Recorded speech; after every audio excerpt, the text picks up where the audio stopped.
Welcome to Big Vile Opinion. Moderators, with my permission, any negativity in the chat should be hidden from this channel. This channel is a negativity-free channel, drama-free channel, and we are here to push the message out. We will not be distracted. So with my permission, any negativity in the chat should be hidden from this channel.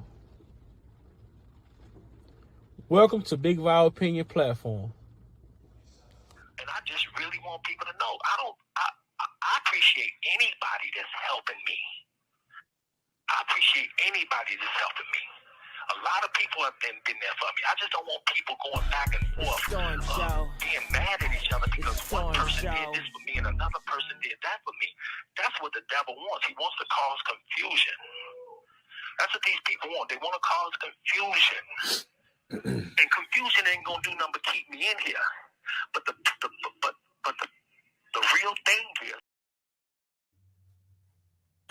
We won't know what God is willing to do for us until we're in a situation where only God can do it for us. God won't walk you to what He won't walk you through. He won't walk you to what He won't walk you through. So earlier, that was the only one. It's a bad situation become a beautiful situation, but I never change the situation. The only thing, listen, the story has already been written. It speaks on before we were born and reversed after we're gone. So if the story has already been written, if the story is already written and it goes from A to Z, and we are around Q somewhere, then what makes us think as His creation that we can shoot together? What it do, what it do, what it do, what it do. It's your boy Big Vile Opinion back with another live video. Man, I know it's been a minute. It's been a minute since y'all seen or heard my voice on this YouTube streets, man. But I'm here tonight. Hopefully, looking forward to having a good live tonight. Informative. Y'all know anytime I come with a live, man, there's always some substance to it. So man, make sure y'all share the live. Let your people know that your boy Big Vi is live.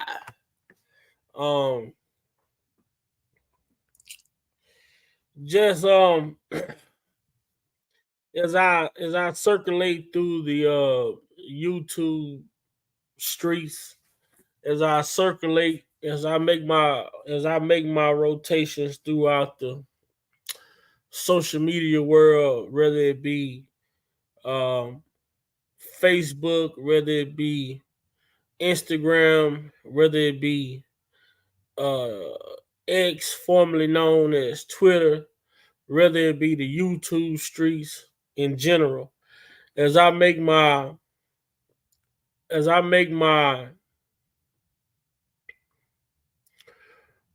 visits to these particular platforms, man, it draws my attention. You know, certain things catch my attention. What up, Lex? Certain things catch my attention as I go throughout these different social media platforms and look at what the people are saying. Look at what the people are talking about. Most importantly, look at what the people are doing. You know,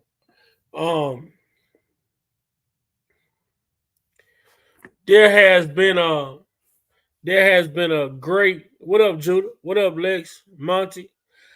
There has been a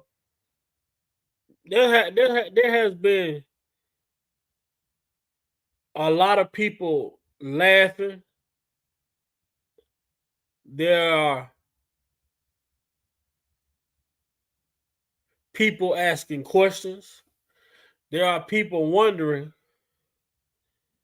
when it comes to a lot of this stuff that we're seeing in today's time.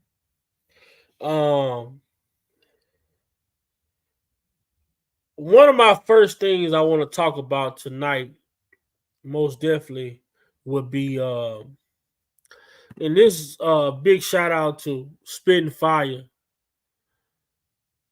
Big shout out to Spitting Fire. And what up, Jeff?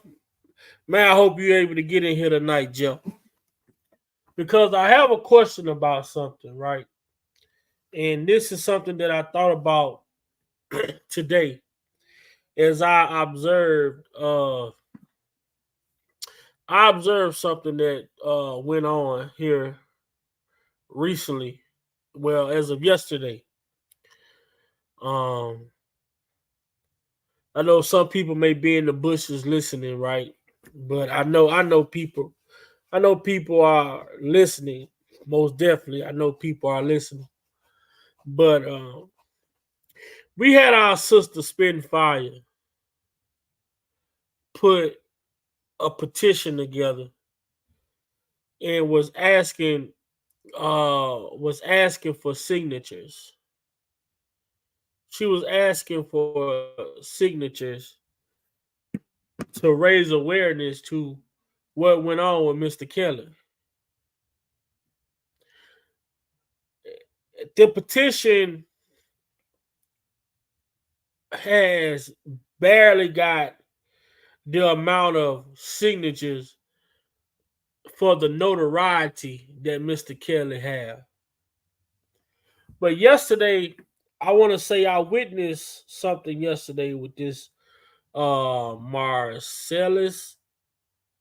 You all can correct me if I'm wrong, but I I wanna I just wanna ask a question though. I have a question in this, and I hope I don't offend anyone by asking this particular question because I saw this brother get over 1 million signatures on a petition. Even the family of the victim asked that this man execution be spared. And the governor, whatever, still insisted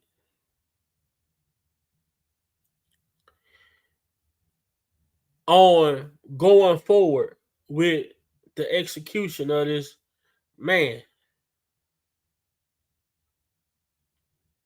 Crime he was sentenced in 1998 is 2024. He's been in prison well over 20 years. The family asked and forgave the man. The petitions. So my question is,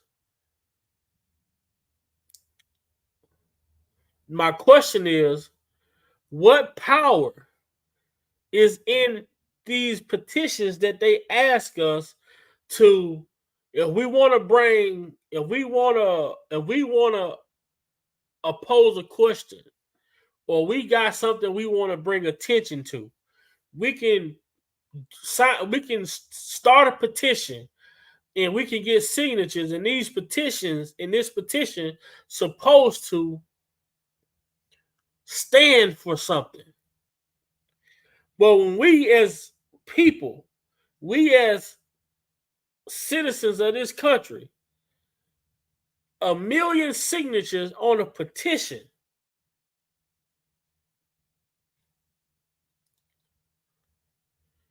and these petitions were dropped off to the courthouse.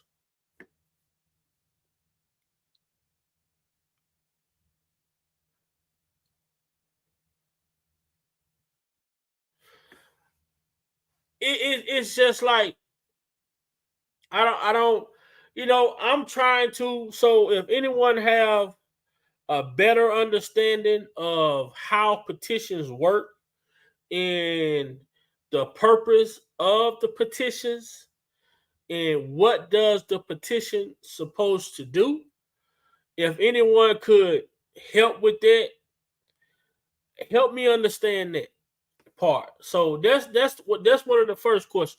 Plenty of you, what's going on? What's going on? That's one of my first questions. I saw a brother yesterday get 1,000,000 signatures on a petition. The family of the victim even forgave this man and asked that this man's life be spared. Not that he get out of prison, just spare his life. Let him serve the rest of his time in prison for the rest of his life, but don't take his life. You know, these situations for me, what I saw yesterday, it bothers me in a different way because a civilian on the street will take somebody's life and get life in prison. But you mean to tell me a judge can decide when someone live or die?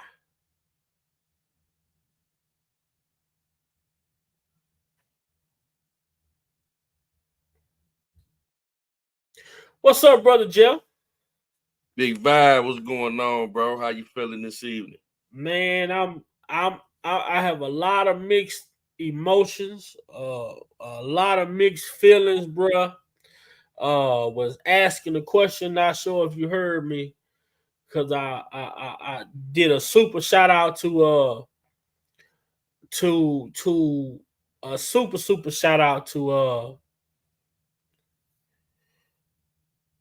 goddamn, I'm having a moment right now. Oh yeah, For doing the petition, spin fire Spitfire. for Yeah, starting yeah. the petition. And I said, for the amount of notoriety that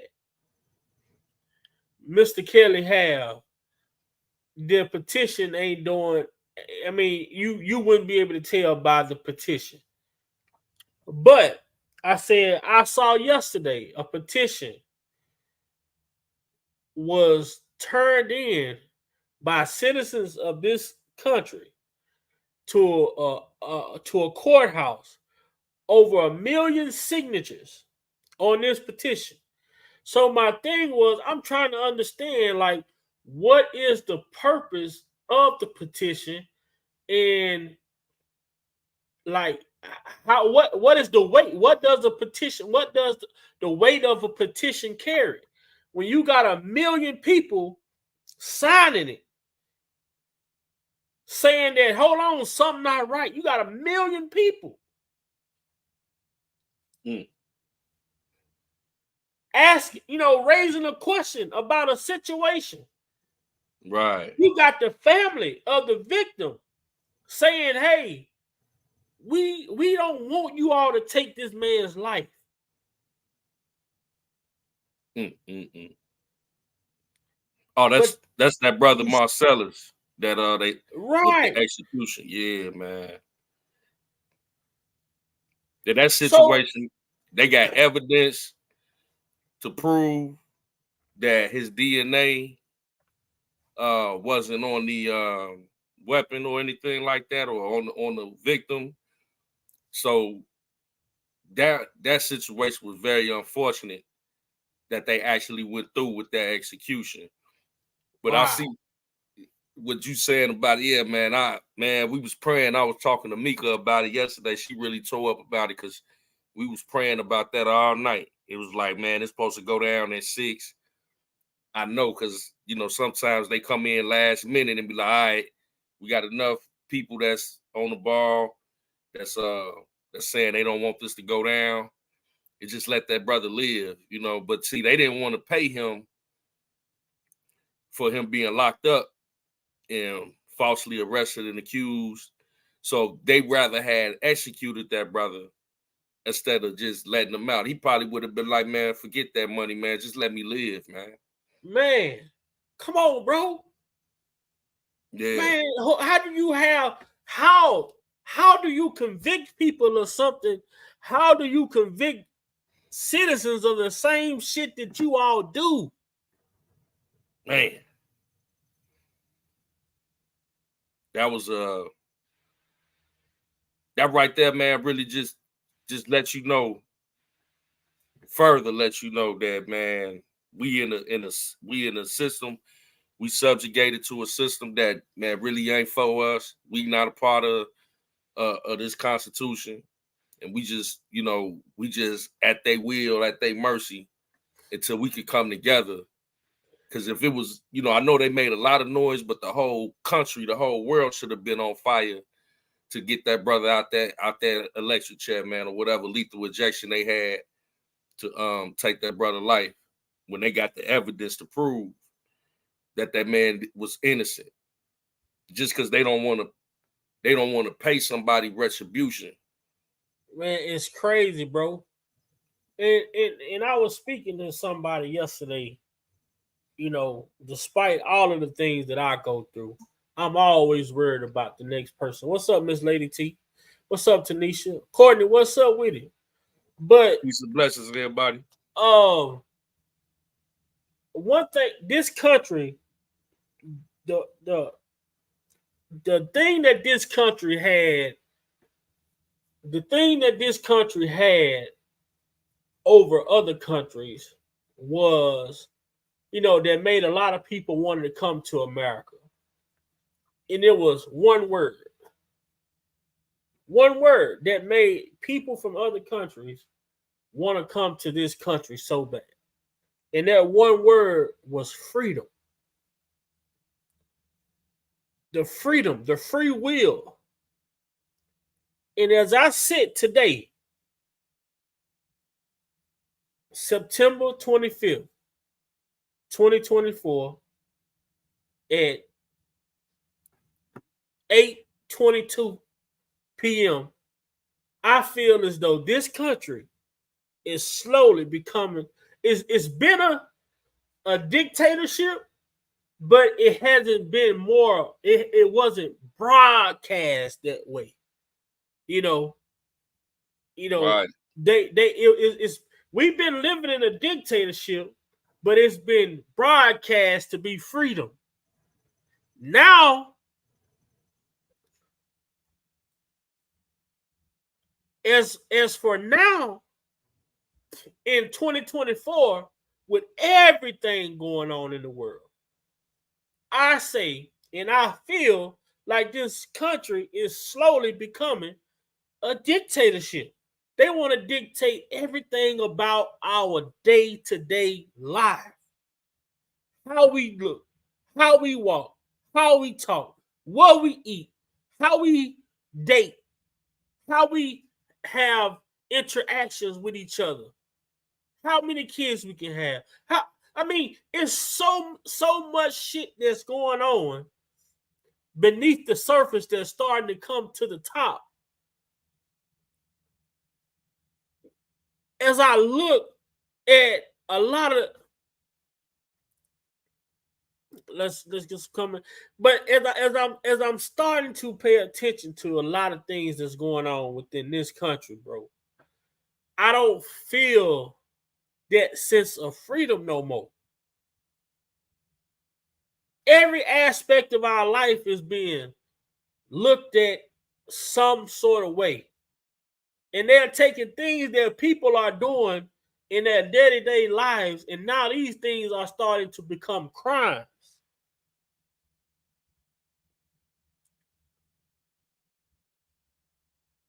Absolutely. A lot of our people are sitting around and they are laughing. Why do we take pride in laughing at the downfall if every person in this country that look like us,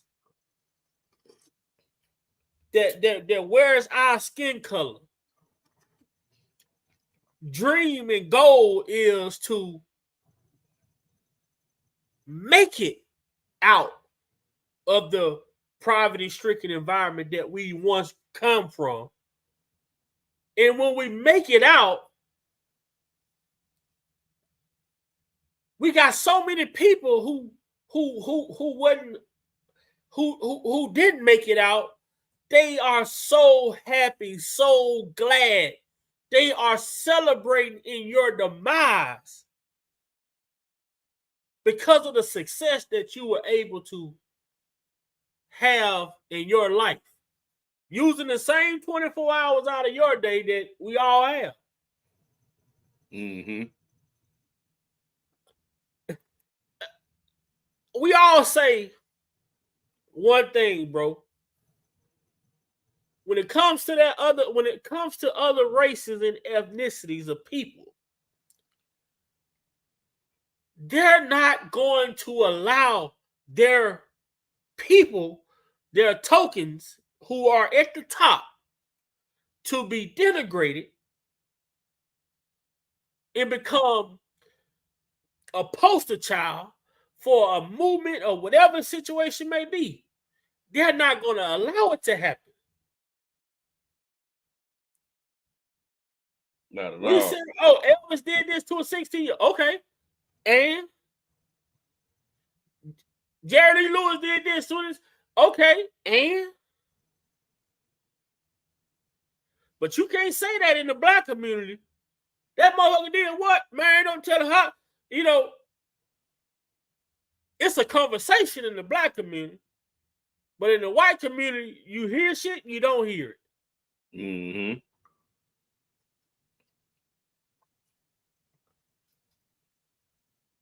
Yeah, man. It seemed like and that kind of ties into your original question, bro, about the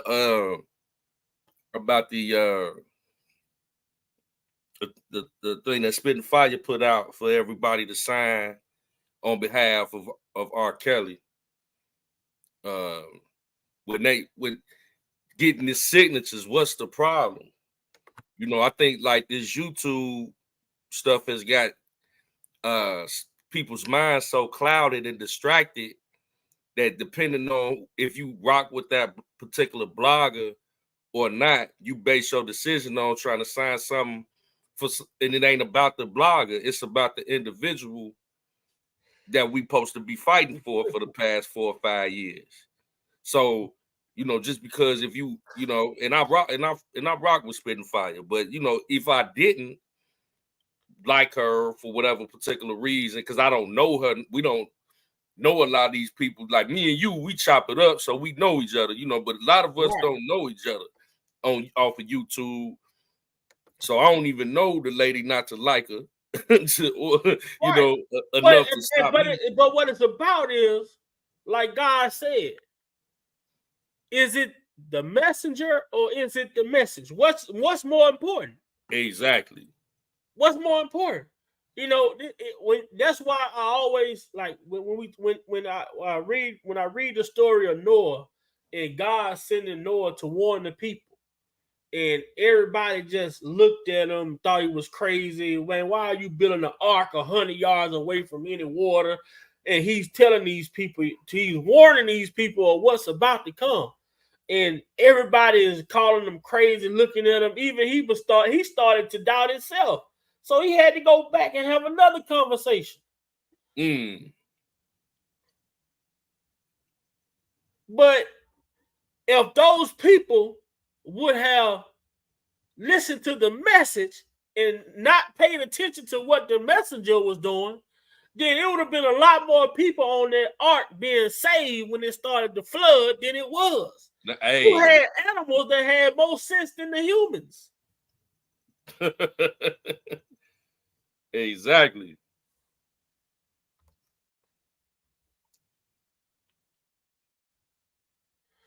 And that's it break me down, bro. That's why I step back the way that I step back, because this shit ain't about facts in truth, in reality no more. This shit is about who I fuck with. Because if it's about facts and truth and reality, then anything with factual information in it should be a go. It shouldn't be about who set it up. And that goes for all of this shit that we've seen throughout these YouTube streets. No movement ever got a chance to get going because is somebody who dislikes somebody who don't like that body who talks about this body.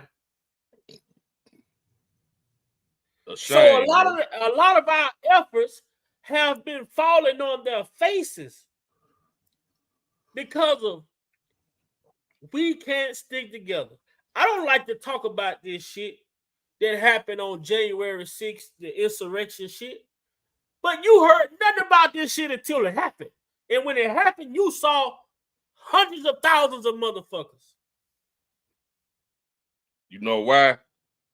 They got something in common that we don't got. Where other coaches got it, but we lack it, bro. We got to get on code. We got to get on code with each other as a race of people. You know what I'm saying? Like, if we was on code, that petition would have 1 million signatures easy. This is the king of R&B.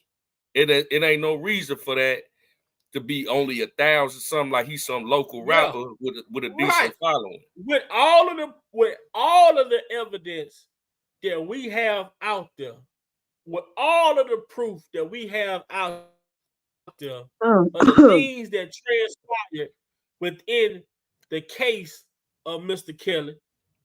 So we got all of this truth, all of this proof out there, but it's us local jokers, I'm gonna call it, versus the big network who put out this Surviving R. Kelly.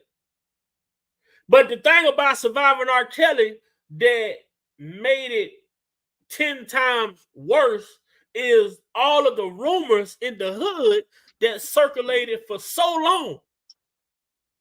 And they come out and put out a documentary telling you that this is a factual documentary. Whole time it's built on lies. Mm-hmm. But that documentary, it mirrored a lot of the goddamn allegations that people have heard. So they take it for face value versus truthful information. Hello, Big Five. What's going on, Hammer Time? Oh, breaking news. Mayor Adams has just been indicted. In New York. Yep. I just told people this shit, man. Jeff, did I just send you the picture? Sure did. Wow. Yeah, you know what? I'm in New Jersey. I don't live in New York, but I think there has been dogging Mayor Adams for a long time. This stuff, this bribery stuff that he's been on this. I like to say this: as far as Puffy goes, listen, he's in a lot of trouble. Now Gloria Allred representing a woman who was with Diddy, that he was sex trafficked and everything, and you know what? I'm 58 years old. I have seen a lot of things in my lifetime, but this takes the proverbial cake. You know, next thing you know, somebody's gonna be indicted for having prostitutes in their house when it's legal. You know? Well, we know that ain't gonna happen because Yeah. Hugh Hefner had Yeah. him in his house for 20 You know for what 20 they should years. have did? They should have put Jerry Lee Lewis in jail. They should have put Elvis in jail. Okay, when Jerry Lee Lewis married his 13-year-old cousin, he didn't care. He married her, and her father went down to the studio with a shotgun, wanted to blow him to pieces. Okay. Then he went to England, and England found out, and he said F England, and his career went from top to garbage after that. So this doesn't surprise me. How about the fact that Mayor Adams give Yeah. Diddy the key to the city Yeah, last he had year, to give it back. right before the Cassie lawsuit comes out? Yep.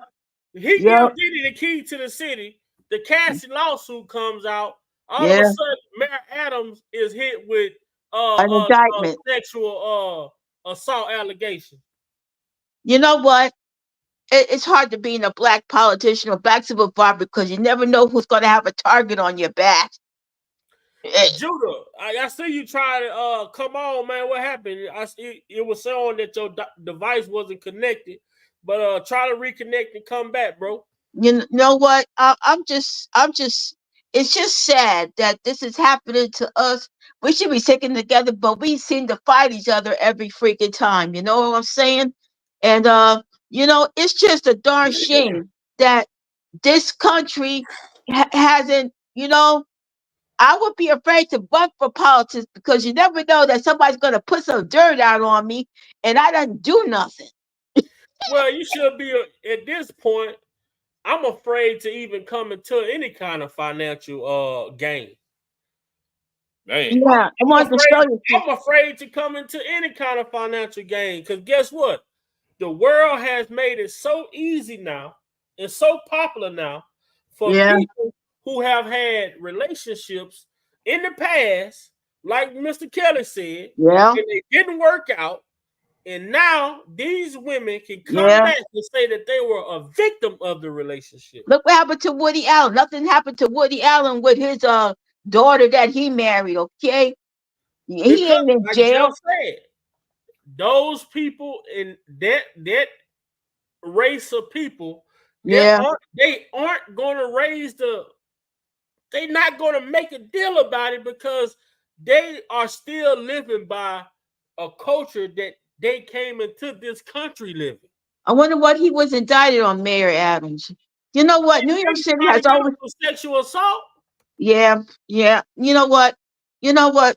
I'm just I don't know what to say about this. This country's going to heck in the handbasket, as you might say. I'm 58 years old, going on 59 next year, and I'm widowed. But this is I've seen a lot of my stuff in my lifetime. My grandmother would be rolling in her grave about we fought for civil rights, and now look what it cost my grandmother her freaking life because she had a picture with Mrs. King, and you know how that went every time because they took a picture of her with Mrs. King, and the word got out that she was there, and they was gonna say we're gonna burn the place where you took that picture with you and Miss and grandma in there. So it's just a freaking darn shame. It really is. And I feel sorry for my grandma. That's my grandma right there, and that's Mrs. King right there. And I keep that picture, and I say, my grandma, the world that you tried to fight for is going to hell. It's a shame, man. Yeah. And But you I know what? always say, oh, I'm sorry. And I always say, in the famous words of Captain Murtaugh of Lethal Weapon, I'm getting too old for this shit. Yeah. Man, Yep. that Yep. And how long ago? I'm gonna share this because we talked about this, Mm. and we talked about this right here. It was a few things. Like I said, it was a few things that just bothered me today while I was at work, and I said I'm gonna come live. Y'all remember I did this live? I did Oh, this live right here Is that Gloria all red for nothing? 4 months ago. I did this live when she did an interview about. She said she had women lined up. This is right when the And Gloria Cassie, right always nuts. after the She's always Cassie been a lawsuit. camera hound, Big Vi. She's always been a camera hound. Gloria all for nothing red. Okay?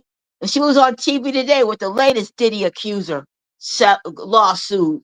So I'm not But you surprised gotta Gloria ask all yourself red for this though. nothing.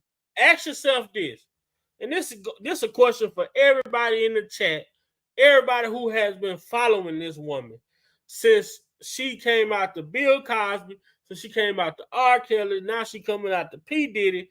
Why all of her accusers have to read off a paper when they talking about a fucking experience that they supposed to been experienced? So I think that's his past the smell test. Why do you need a paper to tell you what happened to you? I don't need no paper. I just say what I feel. I don't need no doggone paper to read nothing. If I have a Exactly. story to tell, I'll read it myself. I'll do it my own Exactly. way.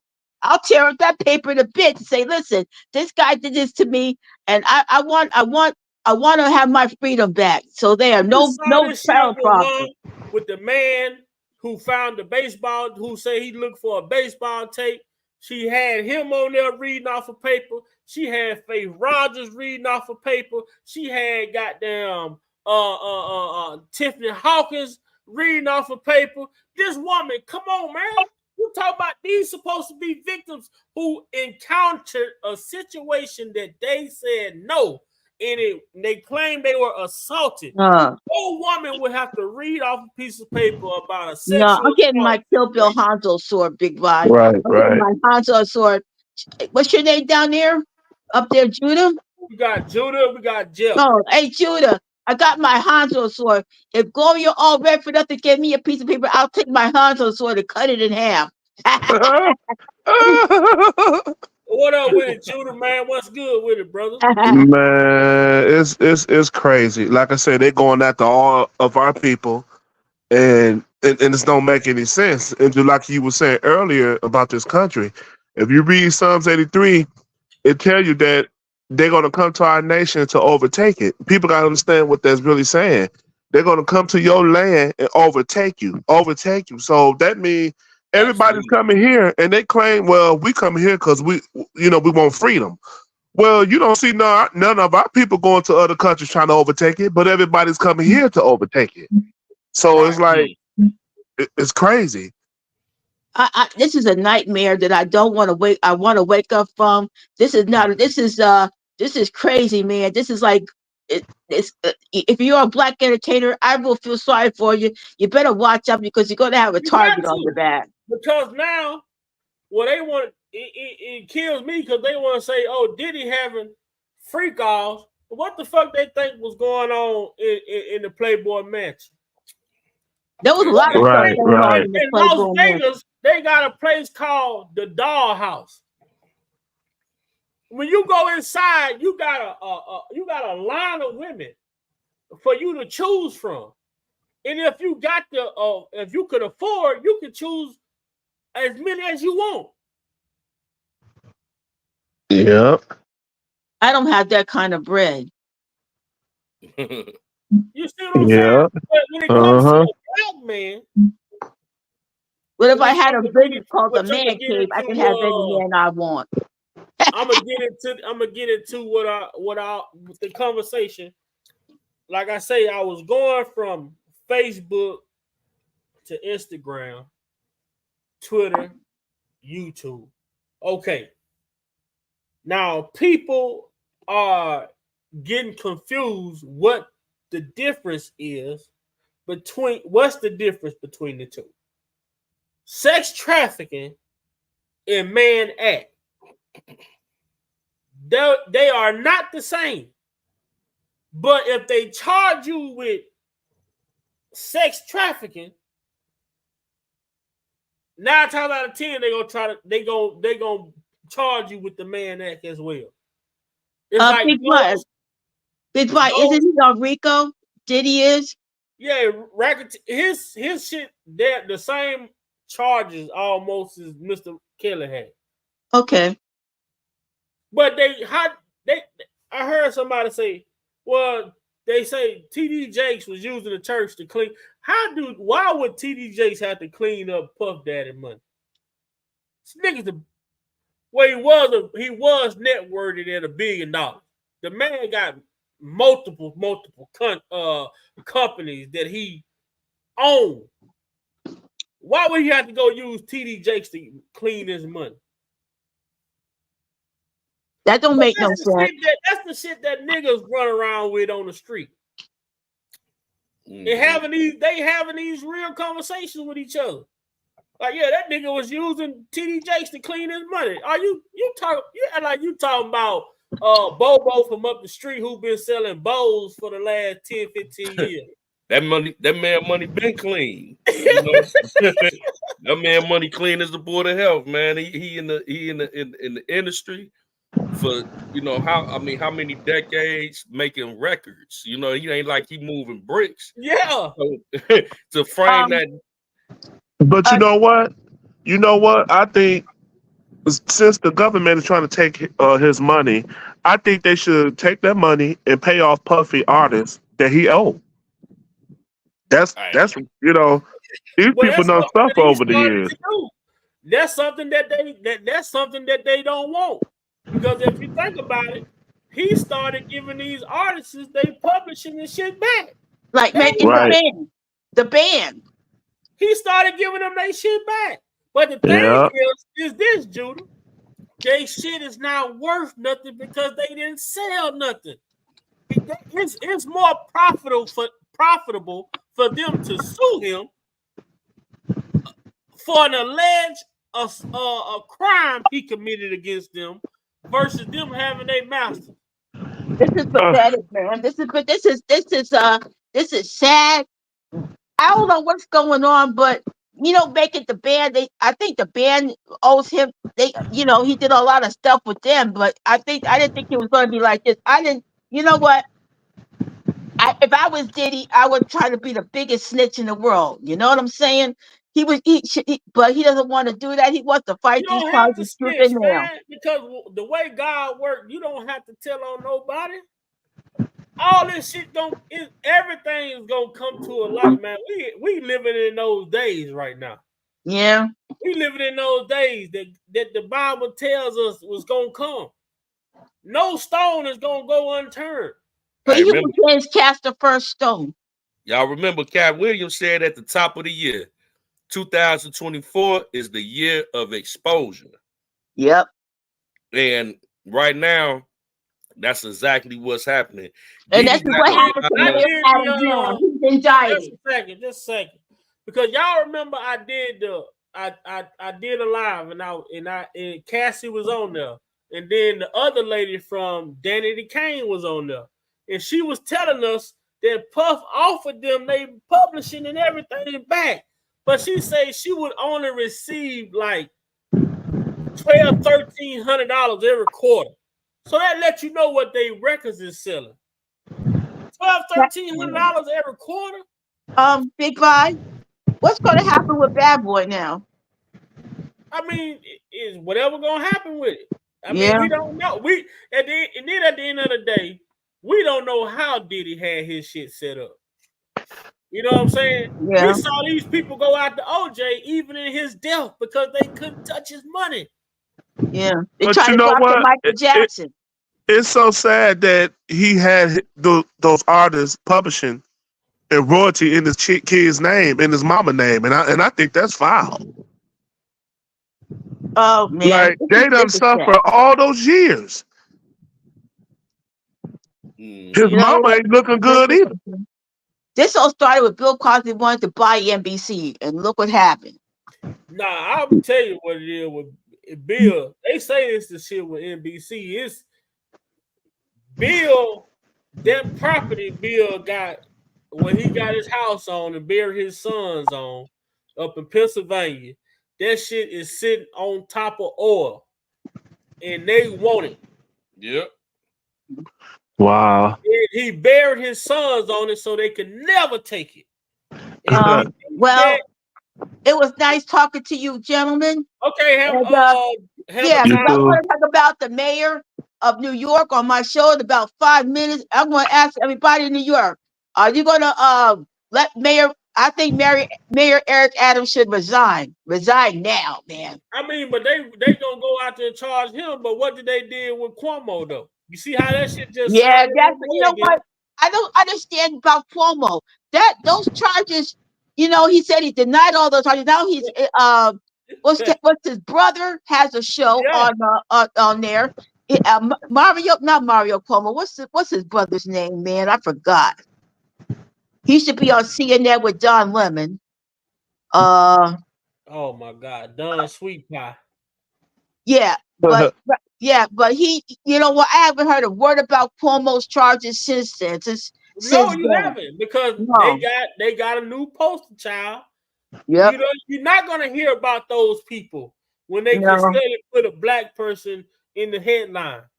Yeah.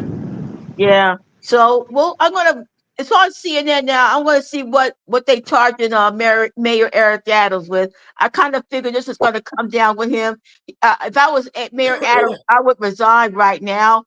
And I'm sure he knows all about it. He's going to deny all of this when he has a press conference. And I'm sure he's going to deny on this, man. Man, New York needs to clean. New York will never clean its act up. It never has been since I was born in this world, and it never has changed since then. It must be bribery that he's doing with a Yeah, they Chinese just doing government. that. They trying to say that they gonna try to tie it in because I know you say your show started in 5 minutes, but what they doing with him is trying to get him to say that Diddy was paying him off to keep charges from coming up. That's all this is. That's all this shit's about. It's sad, man. Why would they go and indict this man all of a sudden? They gonna say, oh, Diddy was paying him off to keep. This all started when Diddy gave the key back to him. Sure. And Wow. this is sad. Well, listen to my show, and I'll be thanking y'all for having me up here.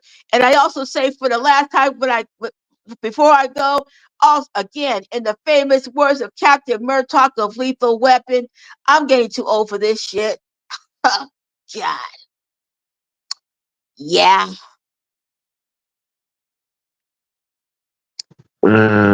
It's sad that that our people, man, would take serious situations like this and in these moments it's just like, oh, this is a laughable moment. I'm crying. I'm laughing, but I'm crying at the same time. I'm not speaking on you, but I'm just speaking on everybody who's not looking at the seriousness in this shit and what's really I have going a question. on. I have a question. Go ahead, Judah. I'll give it back. Do you think they're going to allow Kelly Price to testify for Puffy or against Puffy? Kelly Price, I don't know. She was in the indictment. No, I'm just saying I was wondering if they're going to subpoena her because I know they didn't allow her to testify for Chaos. Well, it's gonna be a lot of shit gonna be different with Diddy, just on the strength of the financial part of it. Diddy financially has he has a little bit more money to deal with than what Chaos had. Chaos had to go through a lot of bullshit attorneys and all type of shit. Getting of his situation, and when it comes to them talking about finding tapes and all this shit, anybody that's been following the R. Kelly case should know. You gonna have to prove to us that y'all found these fucking tapes and shit because Exactly. y'all the same shit with Chaos. Y'all found over what they were saying, Jeff, 1,000 devices or something. When they got to court, they didn't produce not one motherfucking videotape. Not one time. Right. And the thing about with this Diddy situation, it's even crazier because there's only 3 counts that they charging them with. So they got a 14-page indictment for 3 counts because they adding all this sensationalized information like baby oil and all that. They juicing it up to make it look like it's more than what it really is. That's why Gloria brought her ass on with that lady. And you could tell she was fake crying. I'm looking at her like, okay, where the tears at? Exactly. Man. It's the propaganda that I can't get with now. We know Diddy, he been involved in a lot. So, it wouldn't be surprising if y'all got to come with some better charges than this. The Mann Act, we already know that's a racially based charge they use to target Jack Johnson. Let's hold right there since you say the Mann Act, and we're gonna go to what the Mann Act is. Yes, sir. Okay, so y'all can see this. What is the Mann Act in simple terms right here? So the Mann Act is a federal law that criminalizes the transportation of any woman or girl for the purpose of prostitution or debauchery, or for any other immoral purpose. So as you go down to this, where did I see it at? I had it up there earlier. In one of these things you can click. It tells you, okay. All right here. It says, now listen at this shit. The Mann Act made it a crime to transport women across state lines. Now, how is it a crime for me to take my girl across state line if we in a relationship? But they say for the purpose of prostitution or debauchery, but it could be your girl, right? You and this girl could be in a relationship. You go out of town. She can get pissed off. Now she can make it as if you and her were never in a relationship. Right. And you got to fight for your life because now she's saying that you took her across state lines. Now you're talking about say or for any other immoral purpose. Now watch this though. This the shit that fucked my head up when I read the bottom part. While designed to combat forced prostitution, the law was so broadly worded that the court held it to criminalize many forms of consensual sexual activity.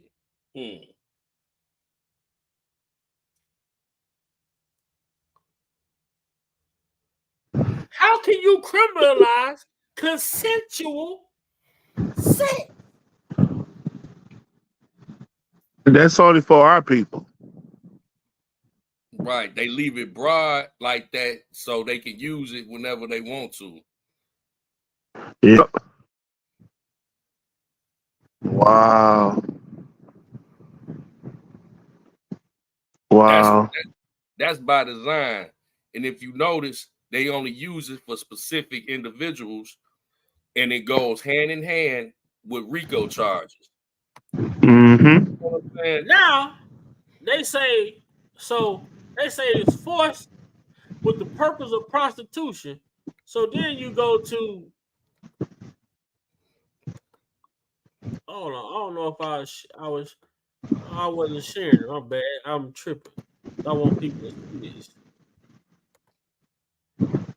Look what Patrick said. He said they're about to go get everybody that got a bad deal to testify. Wow. Oh yeah.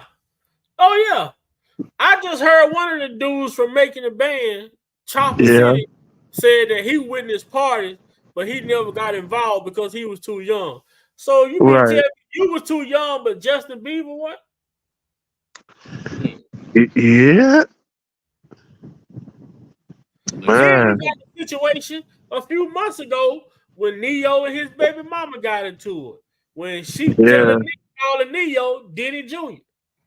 Tell him about the freak offs. So guess what? If Neo baby mama is spiteful enough, guess what? She can go to a motherfucker like Gloria Allred and get some shit popping. Mm-hmm.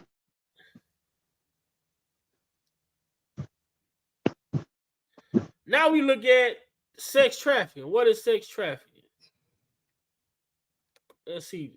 Now we see what the Mann Act is. Sex trafficking is a type of human trafficking that involves the use of force, fraud, or coercion to compel someone to perform commercial sex act. Commercial sex act. When you think about it is a serious public. Now listen to this. It is a serious public health issue that affects individuals, families, and communities. Health. Like this is, come on, man. Y'all got to come with some better charges than this. It's broad. It's not specific. When we think about sex traffickers, we thinking about people that's being forced, kidnapped.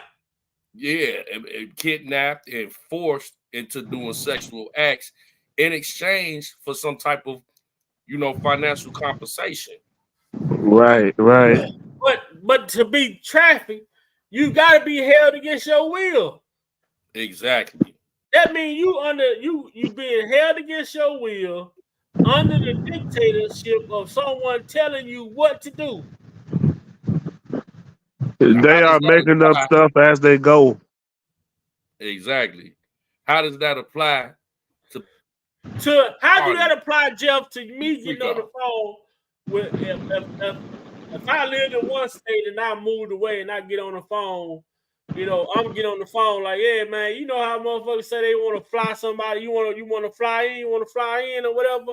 You coming, like Eddie Griffin say, the shit that these people are doing, like the shit that these rich folks do, ain't no shit that's just started going on. It's been going on. They've been having these kind of parties. So you mean to tell me all these swinger clubs they got around here, where these swingers go, Will and Jada, you know, the shit that they do? So you mean to tell me now orgies are going to be considered crime? Exactly. But this is the shit that they sell in the porn industry, though. So a woman in porn can consent to having an orgy, and they can have orgies in porn with consent, but they can't consent to have orgies at a freak off. Right, man. It's crazy. It's crazy.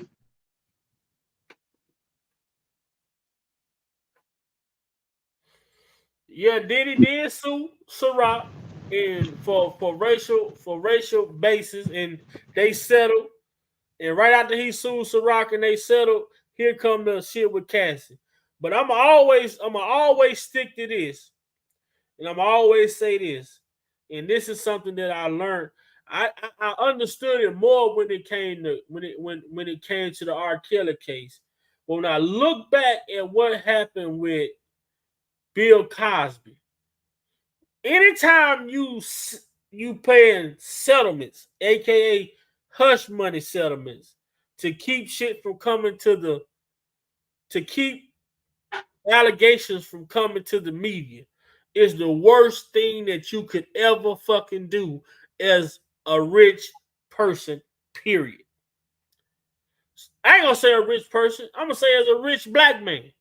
Because you can pay these people off in settlements, and a thirsty ass prosecutor who's trying to advance in their career can go and get that settlement and go get that civil suit and read it. And if that civil suit has anything in it that say a crime was committed, they can bring charges even after you done paid it, even after you done reached the settlement. But how is that? Because either if I they told you here. Hold on. I had it on. I pulled this shit up before on my page about them being able to do this shit. Nah. Right there. Here you go, right here, y'all. I told y'all, I've been had this shit up there telling y'all what's been going on. So this is why I say the civil suits are this is what these prosecutors are doing. They are going looking into they are picking and choosing who to go investigate. And when they Right. go investigate them and they come across these civil cases that they have, and they looking into these civil cases, and when they look into these civil cases, let's read this shit, Judah, on the screen. You can see it. Yeah, I can see it. It says Read it. civil case turn criminal is civil case promotes it can promote investigation if the evidence gathered indicates that a law has been broken. It can promote. Doesn't mean they can do it, but it can start something in a crime committed. Right. However, a civil case doesn't turn criminal because they are two different separated proceedings. Right. Right. How you gonna file a lawsuit So against me and then turn around and file charges against me? Right.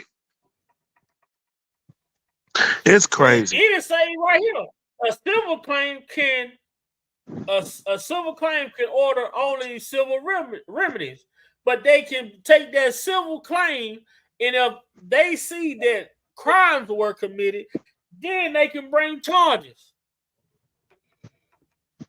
Wow. It's man.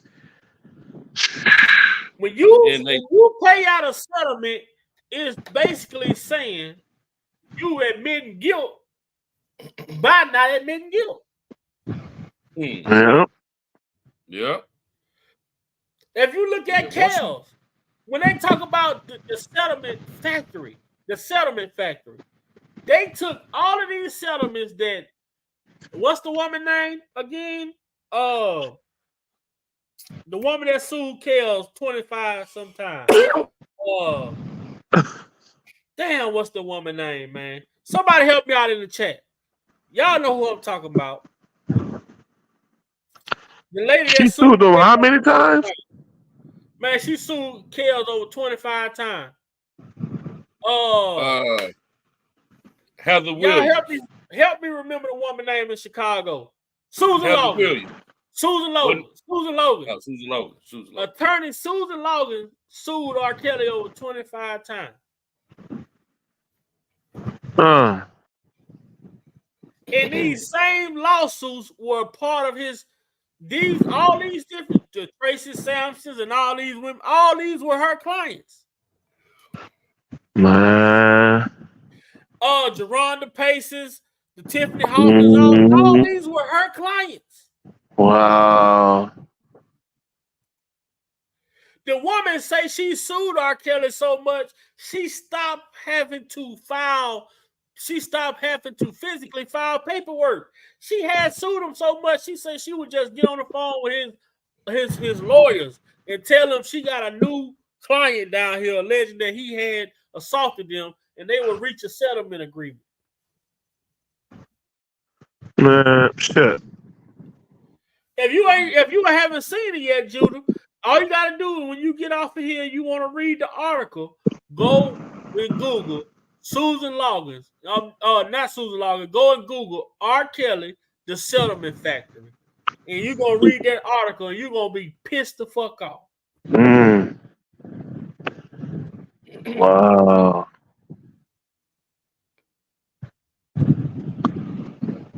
Man. So many times, and guess what? She'll be suing for $1 million, and then the people. Now this is what happened when you read this article. She was suing him for $1 million, like some millions of dollars. So when his attorney reached back out and offered them $100,000, she just took the $100,000 and said, "All right, that's it." So that let you know this shit wasn't about no victim. One of her office worker, one of her understudies asked her, why is she settling? It's all about money. I mean, you gotta ask yourself, like, if it's about something that especially underage women got violated, why wouldn't you pursue criminal charges? Why go civil? Like you said, it's all about follow the money. Follow the money. That's all that's about. Man. In Yeah, Kel's I case, just seen guys arguing on. They were going back and forth about the charges and the Mann Act and the different shit like that. So I really had to come on, just to show people the difference. That they are different charges, but they work together. You know what I'm saying? Absolutely. If you can get one, you can get the other. If you can't prove one, you can't prove the other. You get what I'm saying? Because that's the type of charges the Mann Act and sex trafficking is. And if they get you on either one of those, they can get you on. They can bring both of them in. But if they can't get one, they can't get the other. Exactly. And on top of that, they throw the Rico in there to sidestep the statute of limitations. So they can go back 20, 30 years with stuff where statute of limitations would normally apply. They could sidestep that with that Rico. And that, man, the three of them, and you got a one-man Rico, you got this man being charged, and they're using Kel's one-man Rico as case law and Diddy one-man Rico. But no. Bro, we gotta go back, because we've been saying that these been one-man Rico cases. That's not true. That's not true, bro. what has happened, and if you look at what's going on in the YSL case, we seeing it because of the YSL case. Young Thug them is locked up because of these other guys like Lil Woody, this Quindarius Zachary guy, that's Lil D that's on the stand, this guy Mook Toon. These guys went down there and gave statements on Young Thug now. Exactly. And then they took deals. That's why they became witnesses for the government. They implicated Young Thug and these other guys in these crimes. So what has happened, we have yet to see. I don't know what Q Nundrum is, but Q Nundrum told us this a while ago. He say people have took deals in this R. Kelly case, and we just have to figure out how to go find who it was that took these deals and offer this information to say that R. Kelly was the one who did this. When them people say they interviewed over 250 people,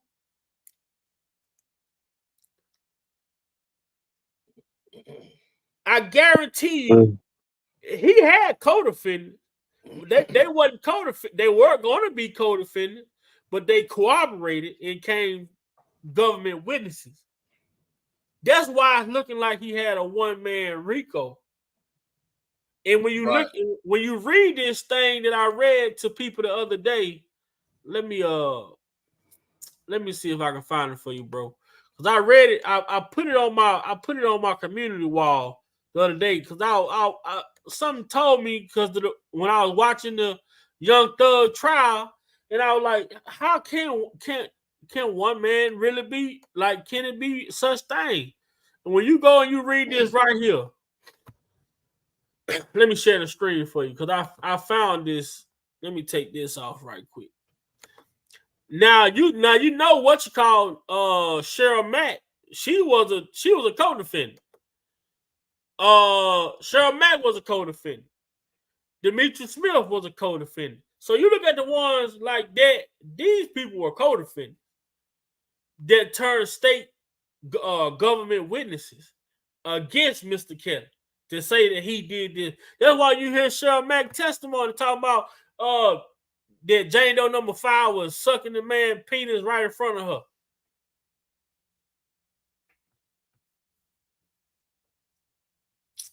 Let me share this right quick. Now you look at this is what this is on the government website about the trial. It says, as proven at trial for nearly 3 decades, Kelly was the leader of a criminal enterprise consisting of himself and entourage of individuals who served as managers. Who are these people? Bodyguards? Who are those people? Accountants? Who are those people? Drivers? Who are those people? Personal assistants? Who are those people? Runners? Who are those people?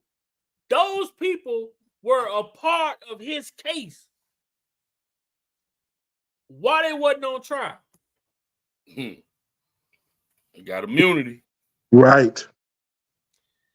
So we've been thinking it's been a one-man Rico. It wasn't. These people turned government witnesses. But you know what's crazy about that? You're absolutely correct. But what's so odd about that, normally you only get one. You lucky if you get 2 people to get immunity in a case. So for them to give that many people immunity, the whole criminal enterprise immunity except for one man, and just charge him at, you know. It was a targeted attempt. Now look at this. This is what I broke down the other day. I was on live too. The evidence at trial included the testimony of 45 government witnesses. 45 government fucking witnesses, bro. Out of these 45 people, those runners, drivers, assistants, accountants, managers, they in that 45 witness list. But if you go down there and say, including more than 10 victims, now this is why I told y'all, this is now if people don't believe R. Kelly is going to get another case in New York, if you don't believe it, if you didn't believe it before, right here is where I'm going to show y'all that the man is going to either get a new trial or they're going to overturn that shit.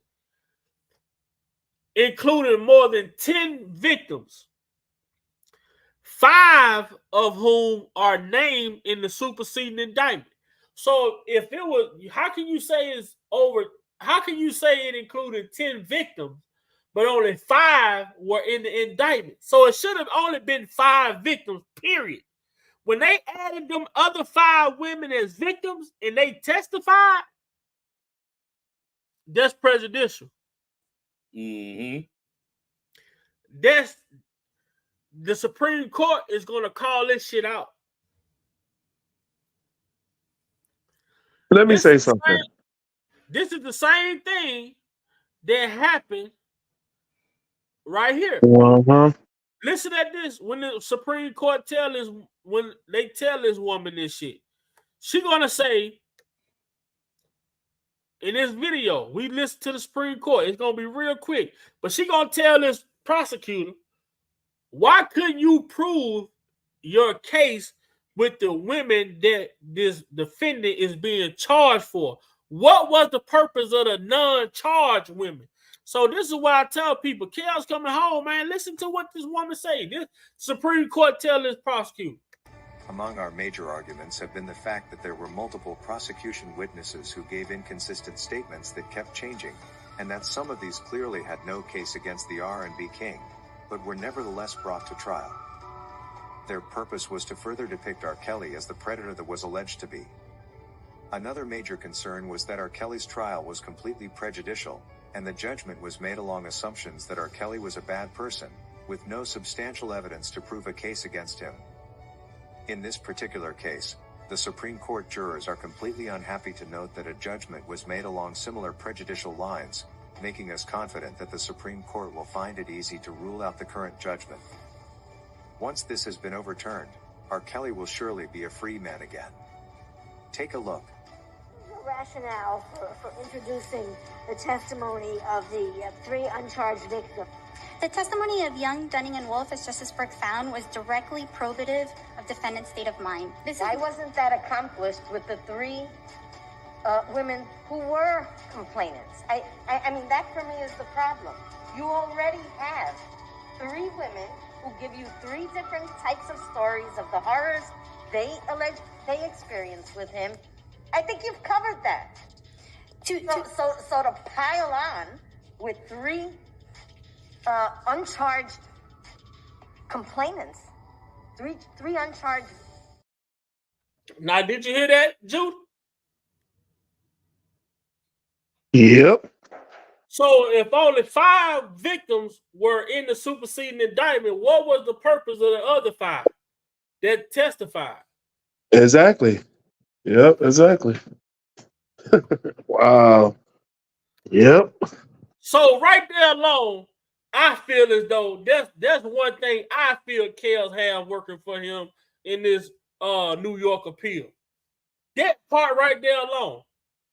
They say you got 10 victims, and out of the 10 victims you got 45 witnesses, 10 that were victims, and out of the 10 that were victims, only 5 was in the superseding indictment. So that other 5, that's prejudice, man. Clear as day. It's there, according to the Supreme Court. What up, J-Rock? Big Vibe was good. Man, preaching and teaching. Man, I heard you earlier, man. I was out and about to grab me something to eat and everything. Jeff, what's going on with you, man? Man, what's going on? Jay Rezzle was good with it, man. Man, I'm chilling. Judah, what's happening with you? All right. Man, I want to address a question I think Noobs had earlier when he asked who owns Diddy Diddy's publishing and who got control of it. If I'm not mistaken, I believe it's Epic Records, because Epic Records was the parent company to Bad Boy, and we all know who's over Epic Records, and that's Clive Davis. So and L.A. Reid too. Yeah, L.A. Reid was he COO or CEO? I think he was. Because I think he was CEO of it, because he was in there with Epic. Yeah, you're right. Yep. He was in there also. I think he was at least COO, if not CEO, because I know Clive Davis owned it. So yeah, so that's who's holding it.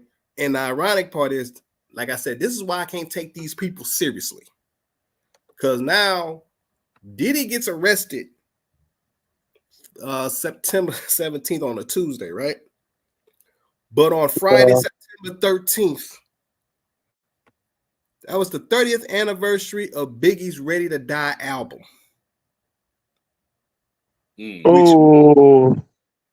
Which means that, because we all know Ready to Die was the album that put Bad Boy on the map.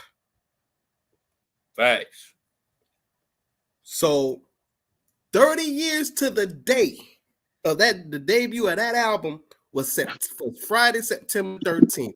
But 4 days later, they now come and arrest him. Mr. Damn. Timeline. Wow. Yep. This is why I can't take these fools seriously. Just like the go ahead. I'll wait.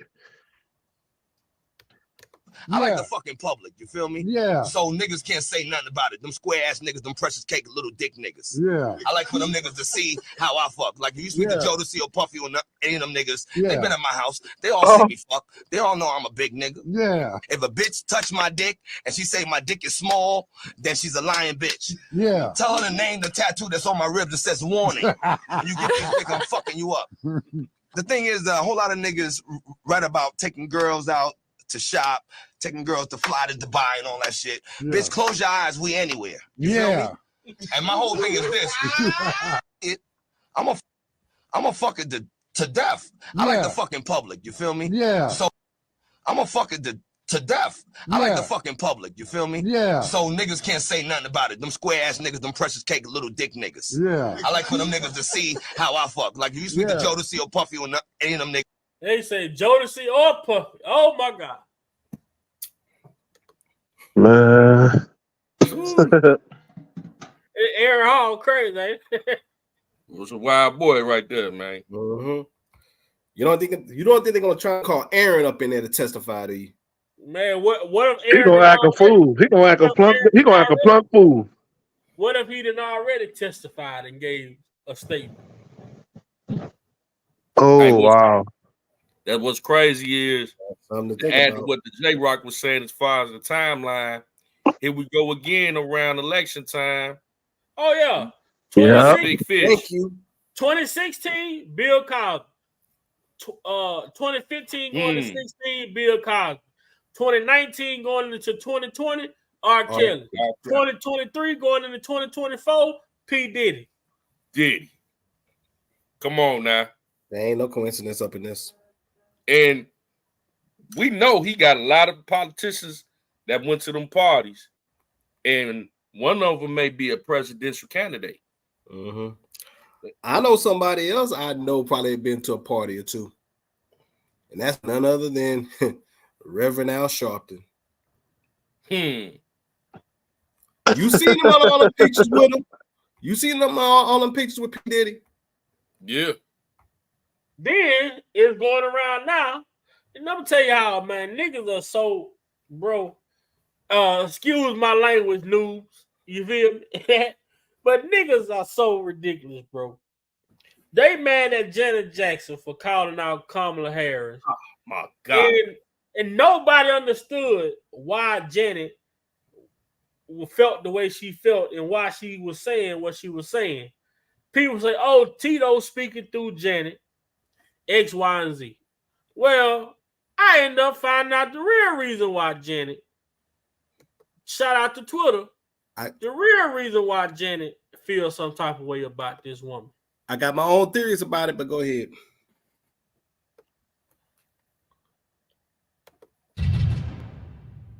In general, the child will be able to recall and recollect with some detail the incident, and that is persuasive to a jury, even if it is the only testimony that is available.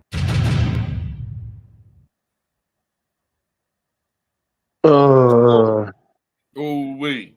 It's alleged that she was on the thing. She was going down Michael Jackson. Ain't no, it's alleged. She was. She was a part of the prosecution team that tried to bring Michael Jackson down with these boys, with these young boys. Was she? Yeah. I'm about to send something in the group chat, or I can play it myself. Go ahead. But it makes perfect sense. But see, Vi, that's a perfect segue into what I was about to say, because Janet knows that some of these people that are actually in that party of backing Kamala Harris are also the same people that's been going after and dogging her brother, Mike. Yep. And Janet found out who them people were. So she already got an axe to grind. Let me see. Yep. Man, we ain't playing with these people, bro. Like the worst shit you can do now, is be woke and speak how you feel. Mm-hmm. I have a question. Now, since the Lanfairs and the Edwards got immunity, now tell me, what do immunity mean? Immunity for someone who did something wrong, right? Right, which one of the main questions who committed a crime, who they didn't got caught committing a crime and they didn't struck a deal. So what crime they got caught committing, for those who don't know? Pretty much like with the Lanfairs, they found out that they had took out them PPP loans for up to $80-some $1,000. Okay, right. Loan with no registered business.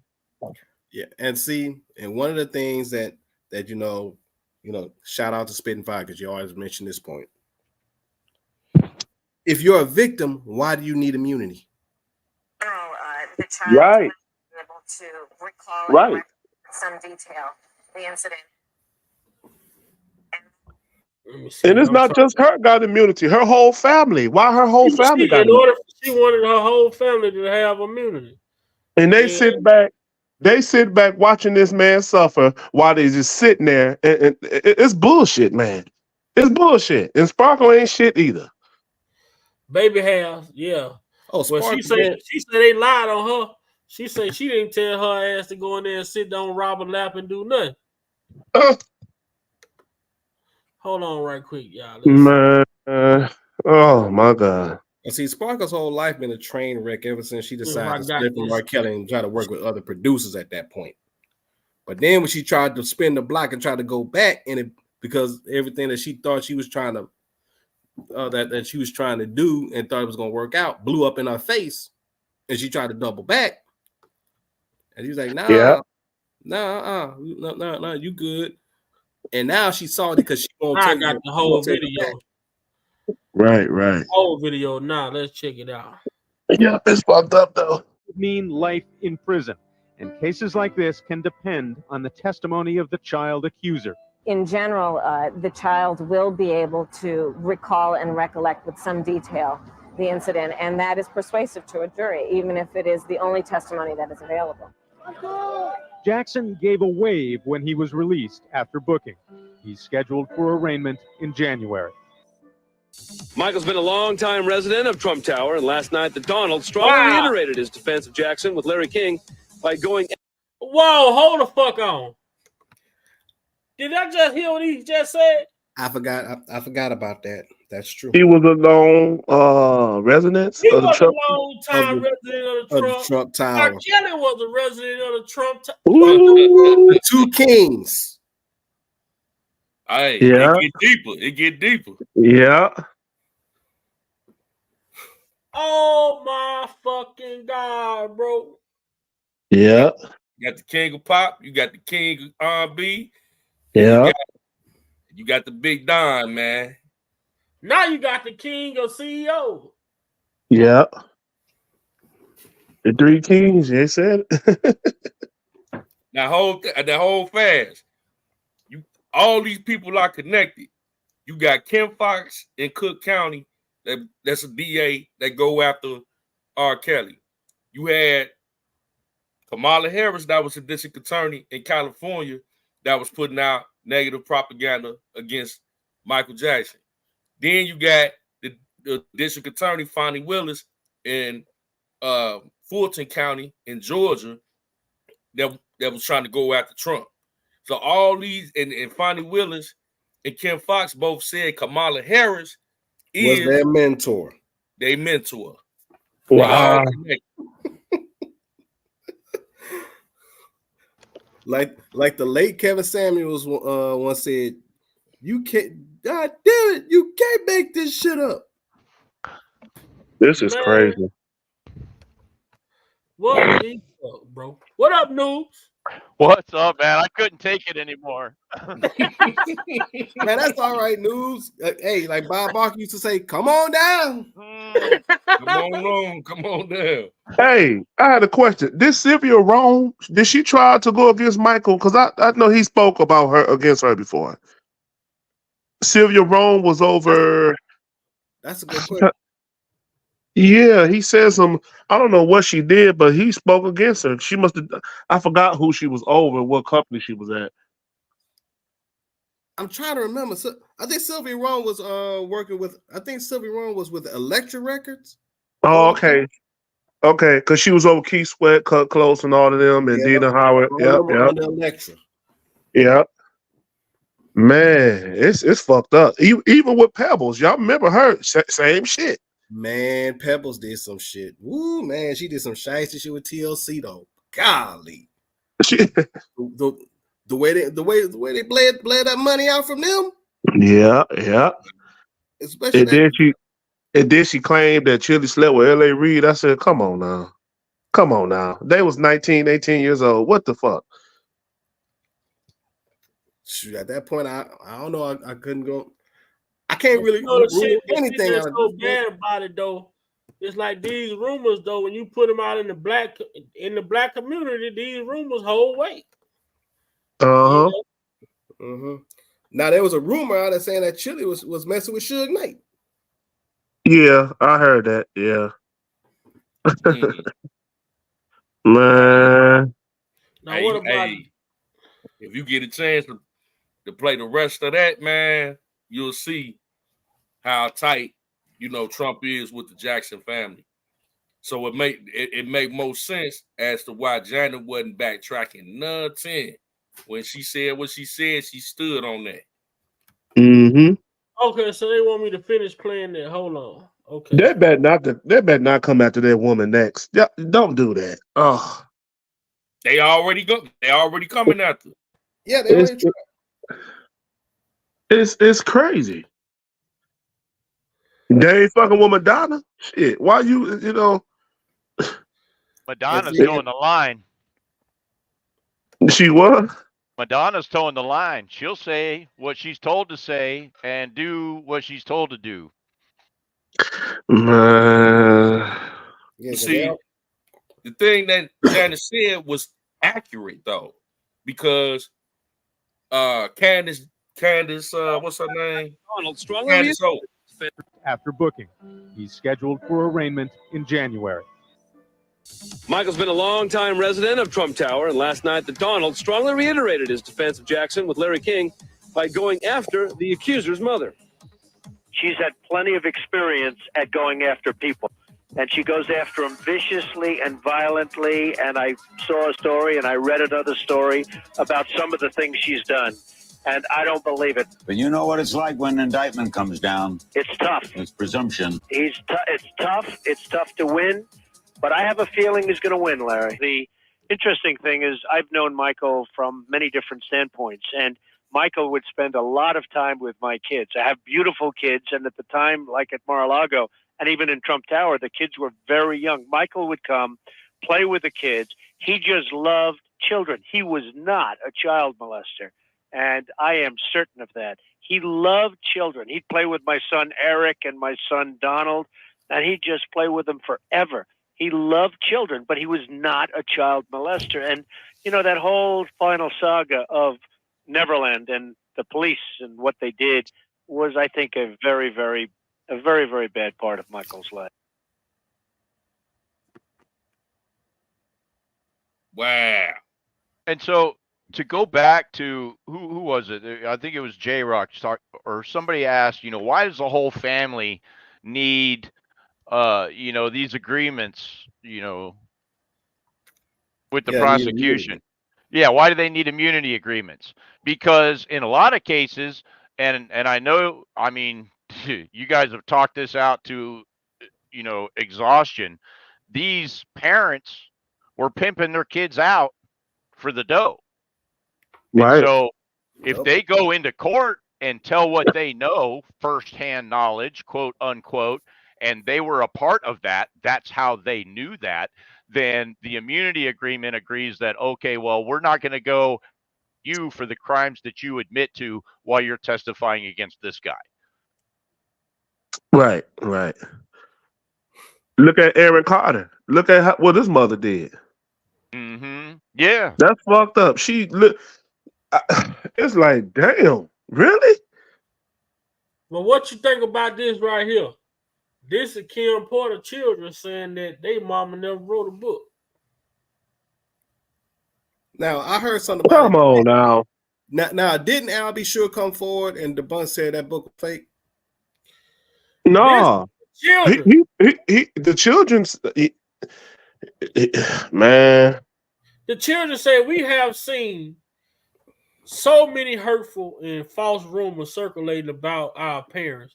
Kim Porter and Sean Combs' relationship, as well as about our mother tragic passing, that we feel the need to speak out. Claim that our mother wrote a book, claims that our mother wrote a book are simply untrue. She did not. And anyone claiming to have a manuscript is misrepresenting themselves. Additionally, please understand that any so-called friend speaking on behalf of our mother or her family is not a friend, nor do they have her best interest at heart. Our lives were shattered when we lost our mother, and she was our world, and nothing has been the same since she's passed. While it has been incredibly difficult to reconcile how she could be taken from us too soon. That doesn't sound like the children. The cause of her death, as long as established, cause of her death long been established. There was no foul play. Grief is a lifelong process, and we ask that everyone respect our request for peace as we continue to cope with her loss every day. We are deeply saddened that the world has made a spectacle of what has been the most tragic event of our lives. Our mother should be remembered for her beautiful, strong, kind, and loving woman she was. Her memory should not be tainted by a horrific conspiracy theory. We ask that everyone please respect our mother Kim Porter and hold her legacy in high regard so that she may rest in peace. It's what she's deserved. And of course they got somebody like a publicist who's gonna make sure the statement is put together, you know, when they put it out. But like I say, when it's a rumor, when it's something, like even with R. Kelly, right? When there has been rumors circulating for so long, it's that easy for people to start and do shit like this. We're not gonna sit here and say we never seen people try to benefit off of fucked up situations. You know, even Rich Homie Corn death. You know what I'm saying? Look at all the shit they did with this man. This man wasn't even dead a fucking few hours, and they had all type of shit going around.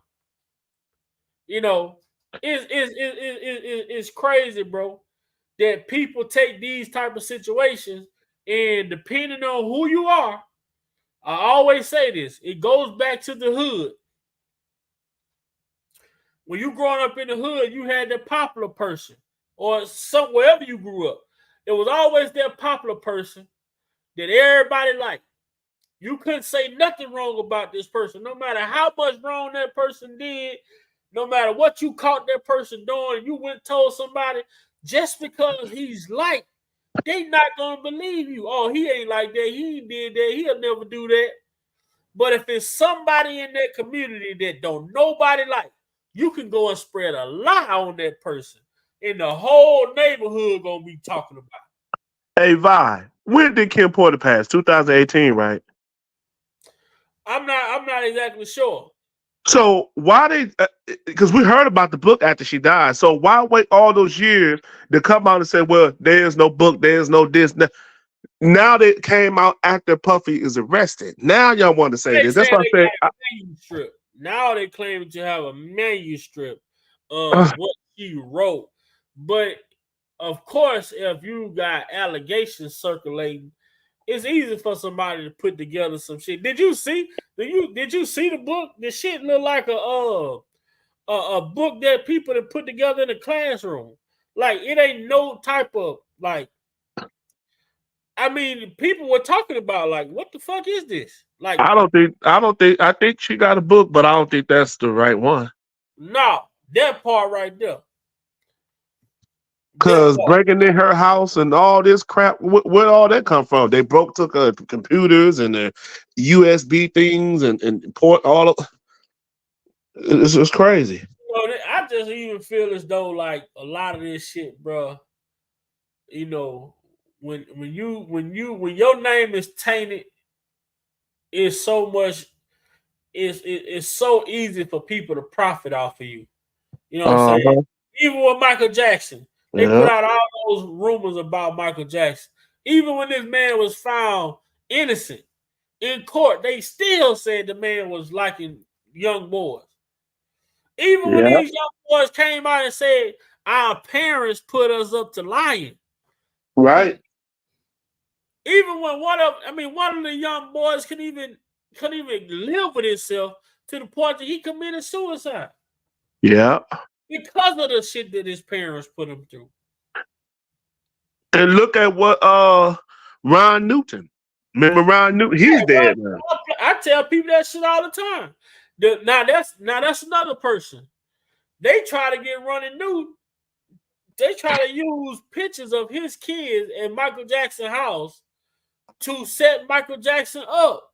Well, he took the information and took it back to Janet Cochran and Joe Jackson. Look, these motherfuckers called me down at a hotel. They offered me $200,000 to get them a picture of my son in Mike's bed. That's fucked up, man. Run News say shit. If Michael Jackson would touch one of my sons, I would have killed him. Wow. He's the photo where they had a monkey. I ain't do that. Yeah, he said that photo you got.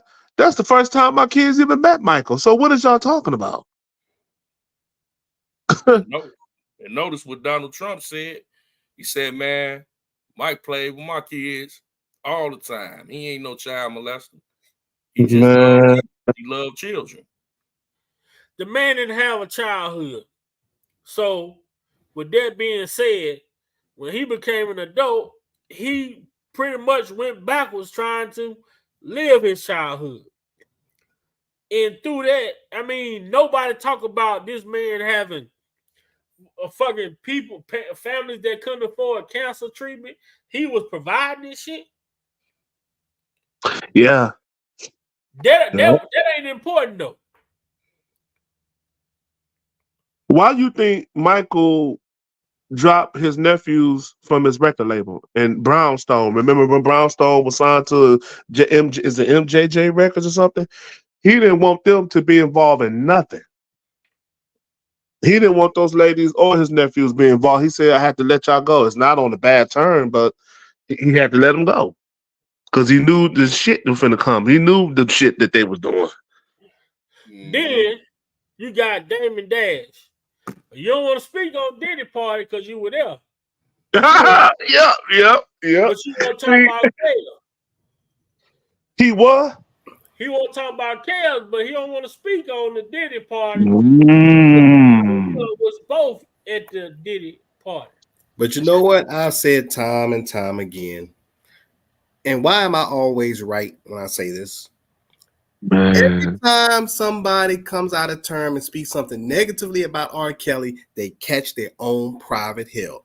Dame Dash teeth and fell out. I was wondering. Because he had R. Kelly and Aaliyah mouth names in their mouth line this whole damn time. Now his teeth fell out. What the hell was he doing for? How old is Damon Dash? You were just talking and the teeth fell out.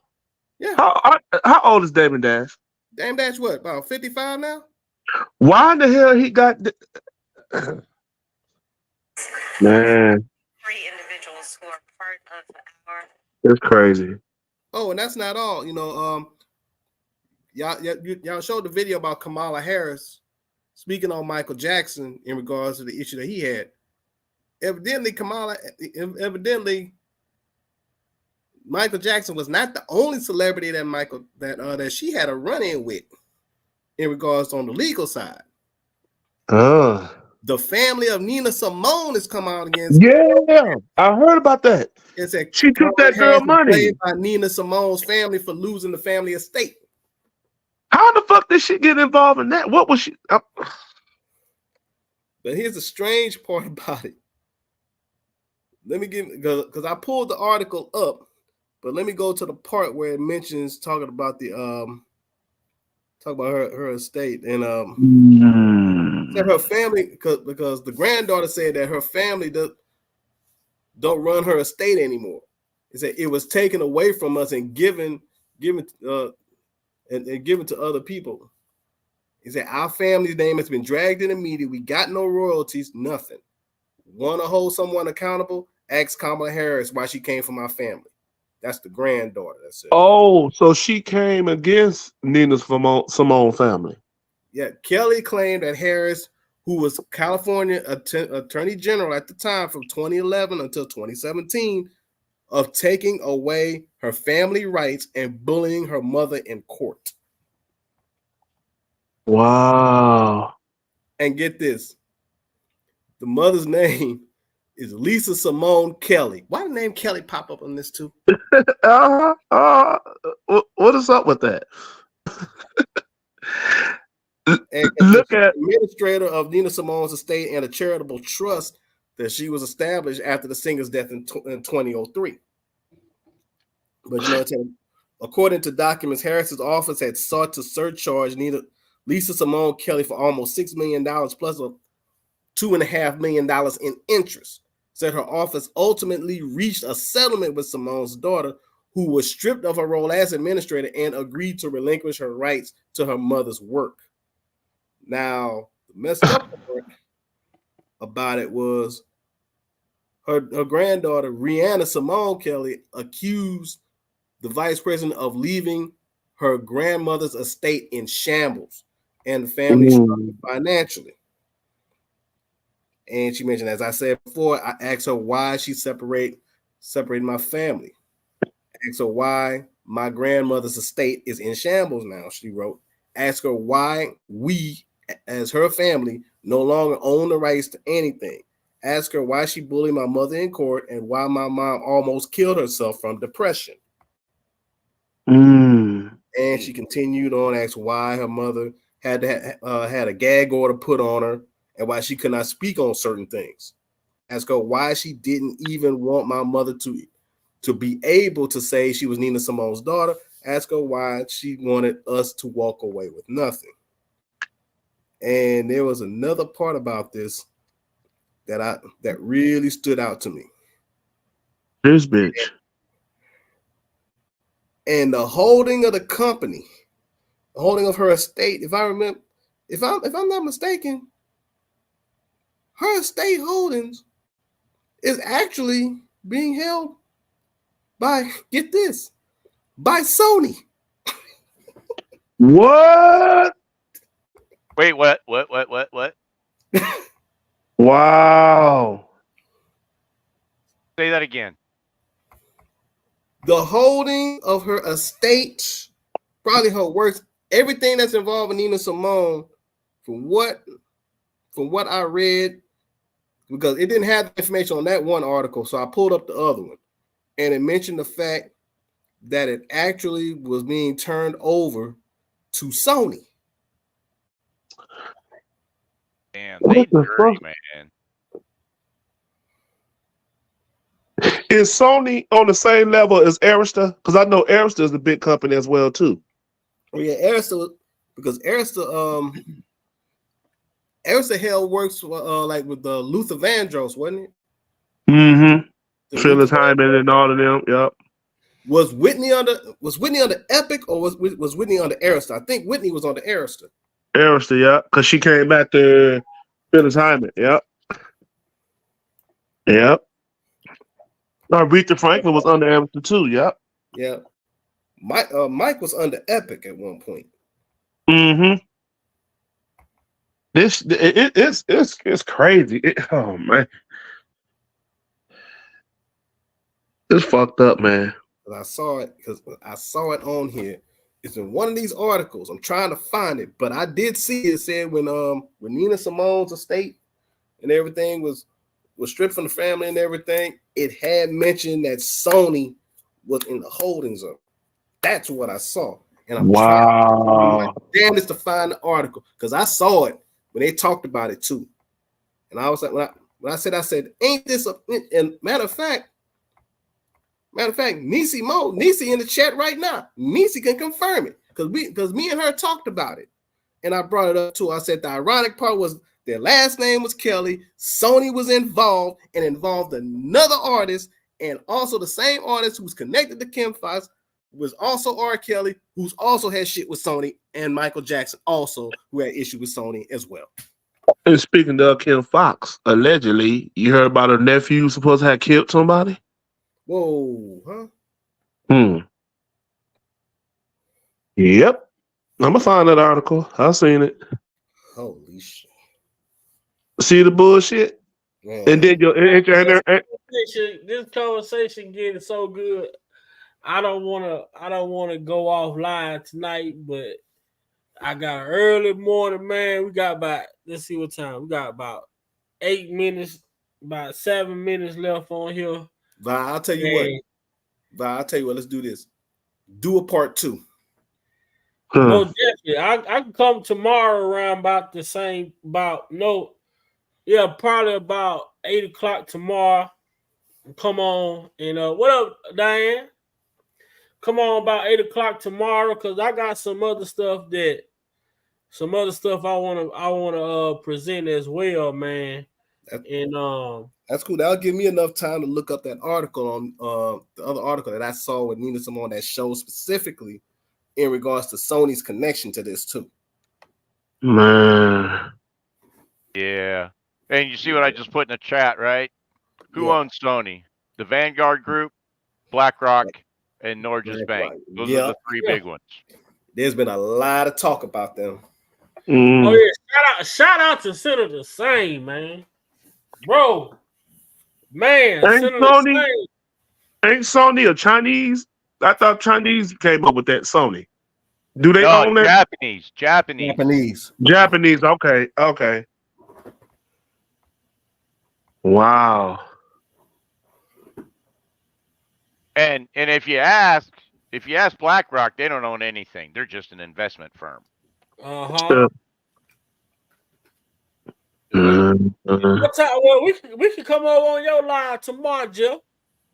Yeah, we was gonna go live around that. I was just about to tell you we was gonna go live around that time. Around 8 Central time. That'll work. Yeah, I come over there, man. What up, Malik? You know, where are we going? Somebody drop me a link. Jeff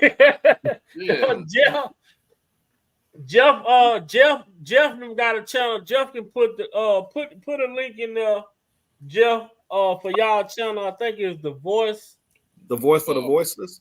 voice Voices of for the the voiceless. voiceless. Yeah, I'm gonna get it right quick and put it in the chat. And yeah, we'll be live about 8 o'clock. Put it in the private so that I don't know if they can see it in the chat. You can put it in the chat.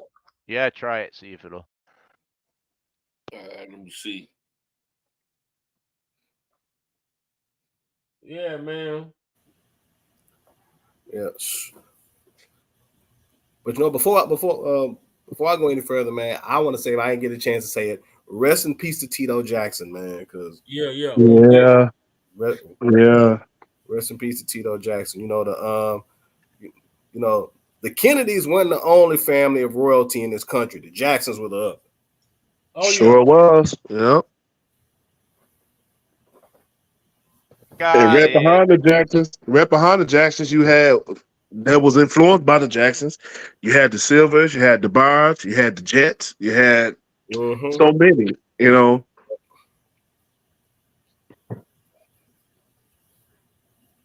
Yeah, I just dropped it in the chat. Hopefully y'all can see it. Yep, I got it. I just subscribed. Most definitely, man. But we see what's going on. We see what's going on in the world today.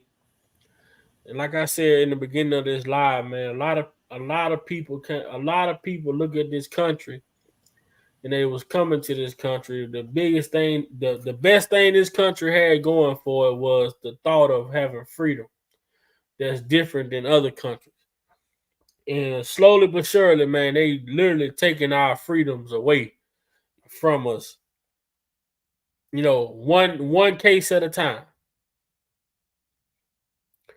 I still don't understand. Noob, do you understand the reason behind petitions? What does the petition supposed to do? Like, what's the purpose? In what scenario? Well, in the scenario with the guy who was executed yesterday, they got 1 million signatures on the petition. Not only did they get 1 million signatures, they even got the family of the victim who pleaded to have his brother life spared. It was evidence, even proof evidence. He had evidence to show that no DNA evidence was found, but he was found guilty of this crime. Right. Even the prosecutors chipped in and said that there should have been a stay. Yep.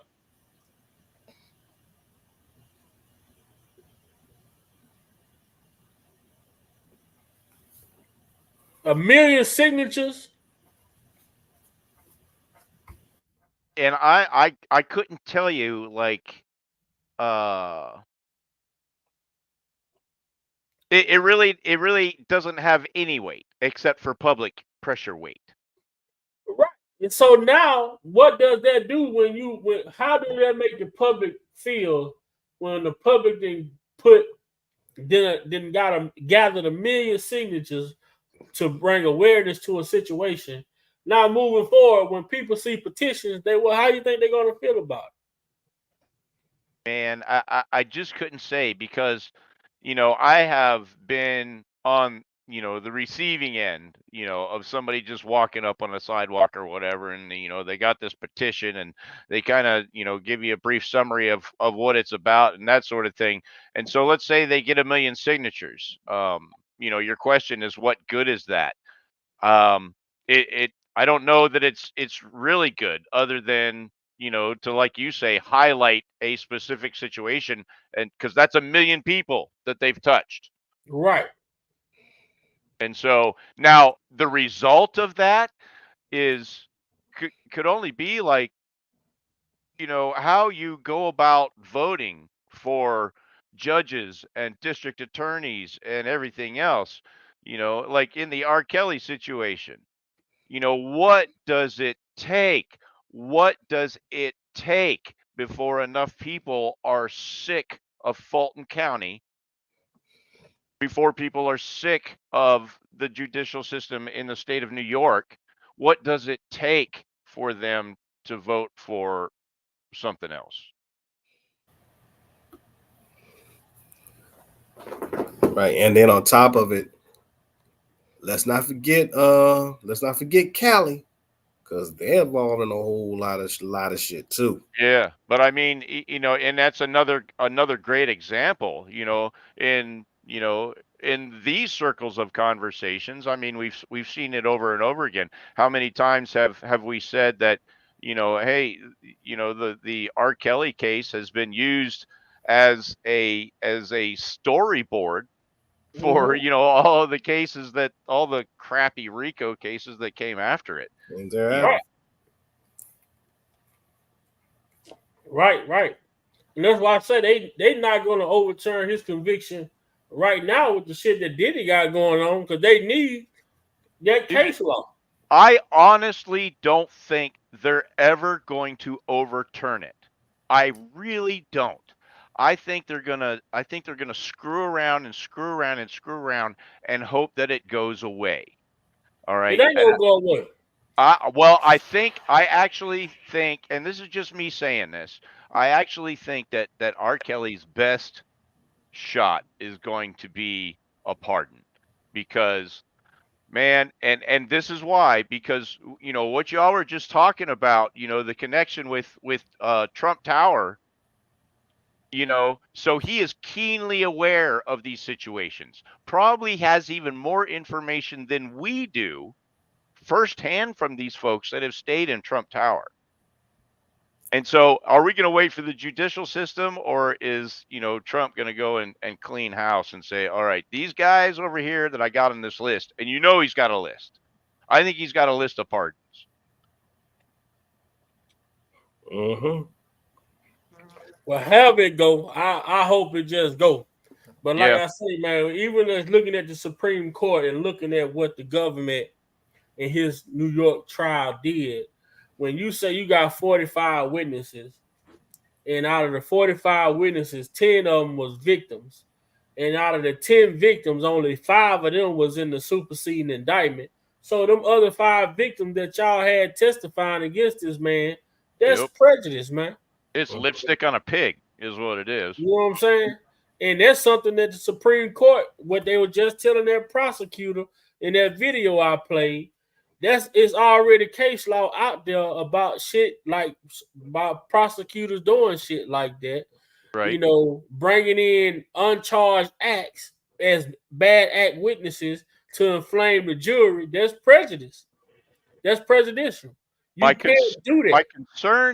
My concern, and I know it was somebody on this panel that brought up before, is that the folks in the appellate court in New York where they charged him are, in a lot of cases, and with few exceptions, just as liberal as the ones that convicted him. And so they have to agree to take the case. They get to pick and choose. And that's why I just don't have a whole lot of faith in, it even getting to the Supreme Court, because it hasn't even gotten through the appellate court yet. And I watched your show a couple of months ago where the review board looked at his case, and then at the very last thing that she said at the end of the video clip is that, yeah, I see a lot of serious problems with this case. Yeah, that's in Chicago. Yeah, and oh, that's right, it was in Chicago. But what have we heard of it since? None. The judge, the judge that was over the case, he died. Exactly. That's what I'm saying, man. It's just, I don't know. I just don't have faith in the grind, is what I'm saying. And I think there's a much better chance, at least I hope so, because I think this is stuff that Trump has got to have on his radar, because you see him playing all these people dirty. Oh, they playing a real dirty game at this point. Yeah. As far as our criminal justice system go. Yeah, they made it a joke. Like right now, shit, it's the scariest time to be a black man in this, to be a man. Period. I don't want to put a color on it. And not even that. Period. To be a conservative, to be somebody who is not down with the BS, who wants, the facts and the figures and not the feelings and the motion. And that's really what we're after, because if you look at the R. Kelly case, going back to that, you know, and I know I sound like a broken record, that whole trial was feelings and emotion.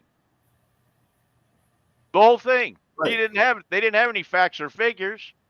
And that's what ticks me off about this whole Rico thing. You know? Right. News, you're totally right. I agree with everything you just said, especially the fact that if you take a look at it, everybody was like facts and feelings, emotion.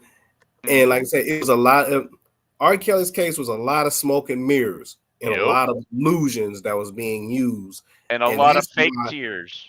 A lot of fake crocodile tears. And that's why that man's case, even though they say, well, you know, federal cases aren't allowed to be televised, okay. Then explain to me why Kim Fox decided not to televise those state trial cases that they had against R. Kelly, because she knew those cases could be televised. She didn't even take it to trial. She didn't want to take, because she knew if she had to go ahead and take that to trial and it's going to be linked to the federal case, her office was going to get exposed. No, she was already double jeopardy. It was already going to be considered double jeopardy anyway. Right. So she went ahead but either way, her office was going to be exposed, and everybody knew it. And she knew it. And that's why she had a whole lot of other attorneys from her office quitting. I just came up here, nephew. I want to tell you, great job. And also and I need you to keep your foot on that damn neck, because now all of a sudden the so-called friends want to come out and indirectly talk about the bloggers saying this, that, and the other. No, we talking about what we saw, and we're gonna talk about who actually went to the grand jury as soon as we get that list. And that list is on the way. I don't give a fuck. They can't tell me. I'm gonna tell them what the government said. They can say what they want to say. But when the government said, let me see what the government said. Remind people of what the government said in the R. Kelly case. They can't get. He ain't had no motherfucking friends. All these people was in this shit trying to get themselves out of there. That's exactly what happened. This is what the fuck they did. When they came for them, they said it's proven at trial, for nearly 3 decades, Kelly was the leader of a criminal enterprise that consisted of himself and entourage of individuals who served as managers, bodyguards, accountants, drivers, personal assistants, runners, and all of these different class of people have S at the end. So these are multiple people. And people to lie. And see, and the funny part about it, when you said about consistent of himself, entourage of individuals, managers, bodyguards, accountants. If that was the case, especially when you talk about entourage of individuals, if it was proven at trial, why didn't the trial mention that incident that happened when he was on tour in Lafayette, Louisiana, in regards to that? I'll do y'all even better. You can't start a criminal enterprise with Robert. The criminal enterprise starts with whoever was providing Robert with the money. Who was providing Robert with money? Exactly. At the beginning, it would have been Jive Records at the beginning, but who? That depends on who. But who was providing? Let me tell. I'm gonna say this. You're not gonna tell me that this man was the head of a fucking criminal enterprise where he was the motherfucker that ended up broke. Now, make that make sense. That part and everybody else got businesses and shit. Diddy got all the money. That's the head. All the people under him, they broke. He got all the money. You think how the hell can a man be the leader of a criminal enterprise and don't got a dime to his name when he realized what the fuck been going on? You just got you. I mean, what the fuck they want us to just not use our common fucking sense? What mob boss is the leader of the goddamn mafia family, and they the ones that don't have. What motherfucker gonna take order from somebody who don't got nothing? Who don't have anything? Who don't have anything? And I keep asking the question: before you can get to Rob, who was paying Rob? How was Rob getting paid? If he was getting The paid, man was getting stipends, man. Thank you. It's been proven. You got Demetrius Smith say Robert would get his stipend, and he was so scared to go ask for his check. He wanted Robert to pay him out of the allowance that he was getting. He was getting. Mm-hmm. And it goes back to what you've been saying, Jay, at the sentencing. The people that was in front of me. That's the criminal enterprise. That whole two rows of people that was sitting in front of me. Mm-hmm. When I asked you, when you said at first you wasn't sure who they were, and I was the first one. I was the first one to bring that up. I asked you. I said, "You sure those people weren't from Sony?" And that's exactly who they were. That's the enterprise. But they want us to not. They want us to not look at what an enterprise is anymore. And if people have been watching this YSL case, the same shit that happened to Young Thug is what happened with R. Kelly. Yeah. These and this young is what ass we're seeing niggas right now gonna happen to Diddy. In the Young Thug case, Young Thug case. Do y'all know the prosecutor? The prosecutor loved them. They gave a motherfucker a deal. Yes. A plea deal who actually killed the motherfucker that they on trial for? Yes. Yep. And there were two conditions on his plea deal. One was that he couldn't admit to the murder, and the other was that he couldn't plead the fifth. Right. That was it. Now, the other little dude that's on Testify today, he said he gave a whole spiel. He said it was Woody who put the play together. It was Woody who told us the lie to made up the lie to cover his ass because he had got them into some shit. It was Woody, the one that got jumped on in the club. It was Woody who had broken the man's truck and stole his shit. It was Woody the one they had put the hit on to kill by stealing the shit. And when Woody heard about they had a hit on his head, he went and hit the dude first. But listen, did you know the connection to Woody, whatever his damn name is the connection here in Houston? That's where all this shit stemmed from. What? But the thing is so crazy, and what I want people to understand is that Young Thug is on trial for shit that other motherfuckers did that he had nothing to do about. Young Thug is on trial. Yeah, because Fanny, it became personal for her because she was knocking boots with one of the dudes from the other crew. Yeah, right. One that got killed, Big Nut. Mm-hmm. Right. And Big Nut Big Nut was having issues with old dude here in Houston, y'all. That's what I'm trying to tell y'all. And I can already see in my brain how it went down because at some point, Woody and her were eye to eye, and she decided to, do that ratchet Miss thing, and say, I'm a district attorney, I'm gonna get your ass, and that's how it became personal. That name was thrown around in that court. It has been thrown around in this trial, and ain't nobody paying attention to that name. And this nigga out here just really throwing straight shade at everybody. Jay Prince. They brought his name up in the trial. But Lil Woody Like the dude said today, he never saw Young Thug in that car. Young Thug was in Florida when Lil Woody did the shit he did. Young Thug knew nothing about what had Nothing happened. about And it. he said Young Thug was pissed off. Like, why would nigga do that?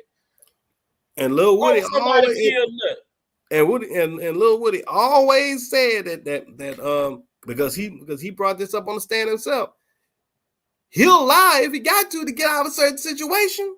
And who else? Yep. Who else we heard say that? Who else we heard say that? Chapter 5, Chapter 7. Huh? Mm-hmm. Huh? I'm not a thief, but I'll take something from somebody. What? Somebody about to have a headache. Somebody about to get a headache. But let me tell y'all this here. When I hear stuff like this here, I have to keep taking it back to the matter at hand. When you tell people publicly that this is your idol, you look at her as a role model. The whole playbook stems all the way freaking from California, and I'm gonna keep saying it. When that woman say, "I know his type," y'all better pay attention to what that woman is actually saying. Mm-hmm. She's telling you right then and there. This is how she have groomed these hookers to view these cases. I know their type. And this is how Fannie Willis can walk around with this dress on backwards thinking she running something. But little did she not know that Donald Trump, Donald J. Trump, has been connected to the connection long before your dumb ass ever came into the picture. And that man is connected to the right people. And if black people don't wake up and understand that these rappers, entertainers, musicians, everybody has been connected to Donald J. Trump. Donald Trump was giving people loans before they could go to the bank and get a loan. Mm-hmm.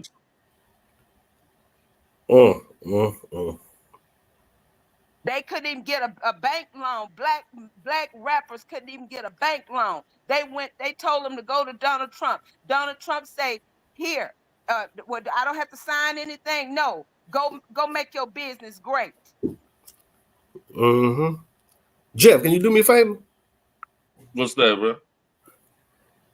Was that your video that broke everything down in regards to Michael Jackson and Donald Trump and Kamala Harris? Was that your actual video? Could you put that in the private chat? Because I'm gonna save that. I'm gonna need that for sure. Oh, you know what? I'm gonna put it It's in on my community wall. It's on my community wall from if you want it.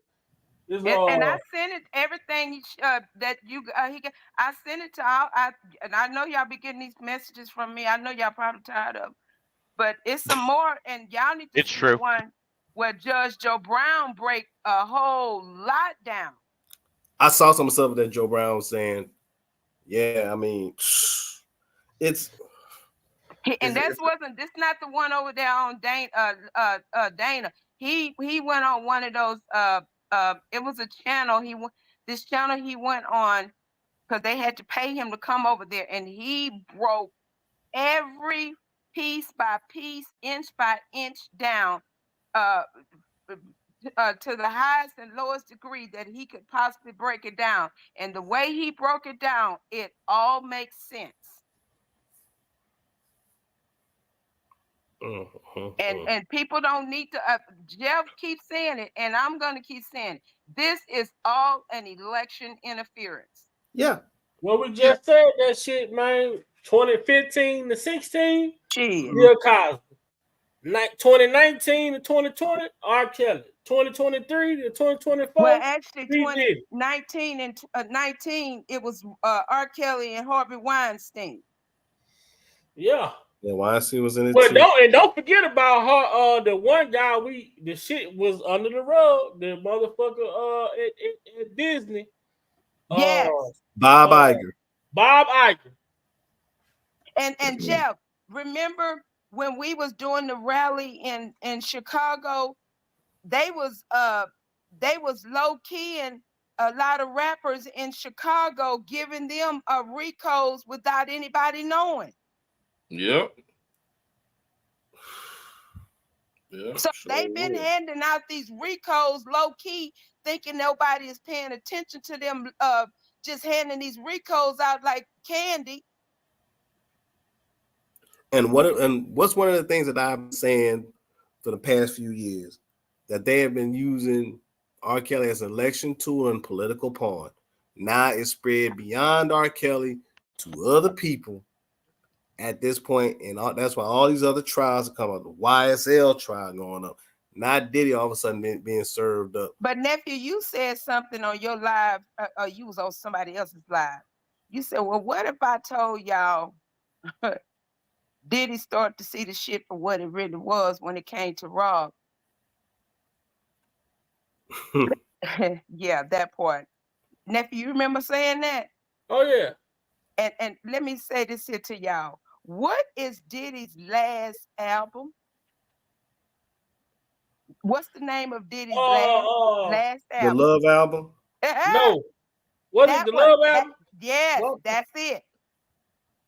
Yeah. Y'all go look at that album and see if y'all see some connection to the connection. Hey, J-Rock, I put it in the private chat too, so. Appreciate you. Go, that's all I got to tell y'all. Go look at that album, and y'all know lyrics when y'all see it. Y'all know who wrote lyrics and who didn't write them. Y'all know everybody how they write. And the time that album dropped, who was in trouble? Who needed? Well, Diddy probably should have took that last train to Paris. That's what I wanted him to do, and he would. But Diddy said, I'm going. He said, I only concern I have is my children, and that's it. Rob didn't have babies to be concerned about. Diddy does. He's got 2 young babies, and he got daughters that he's concerned about. And yes, that is his daughters that wrote that letter along with Kim Porter's sister. Now, it's fucked up though, man. People will capitalize off you, man. You got motherfuckers who be running your credit and you dead. They done found out you done died.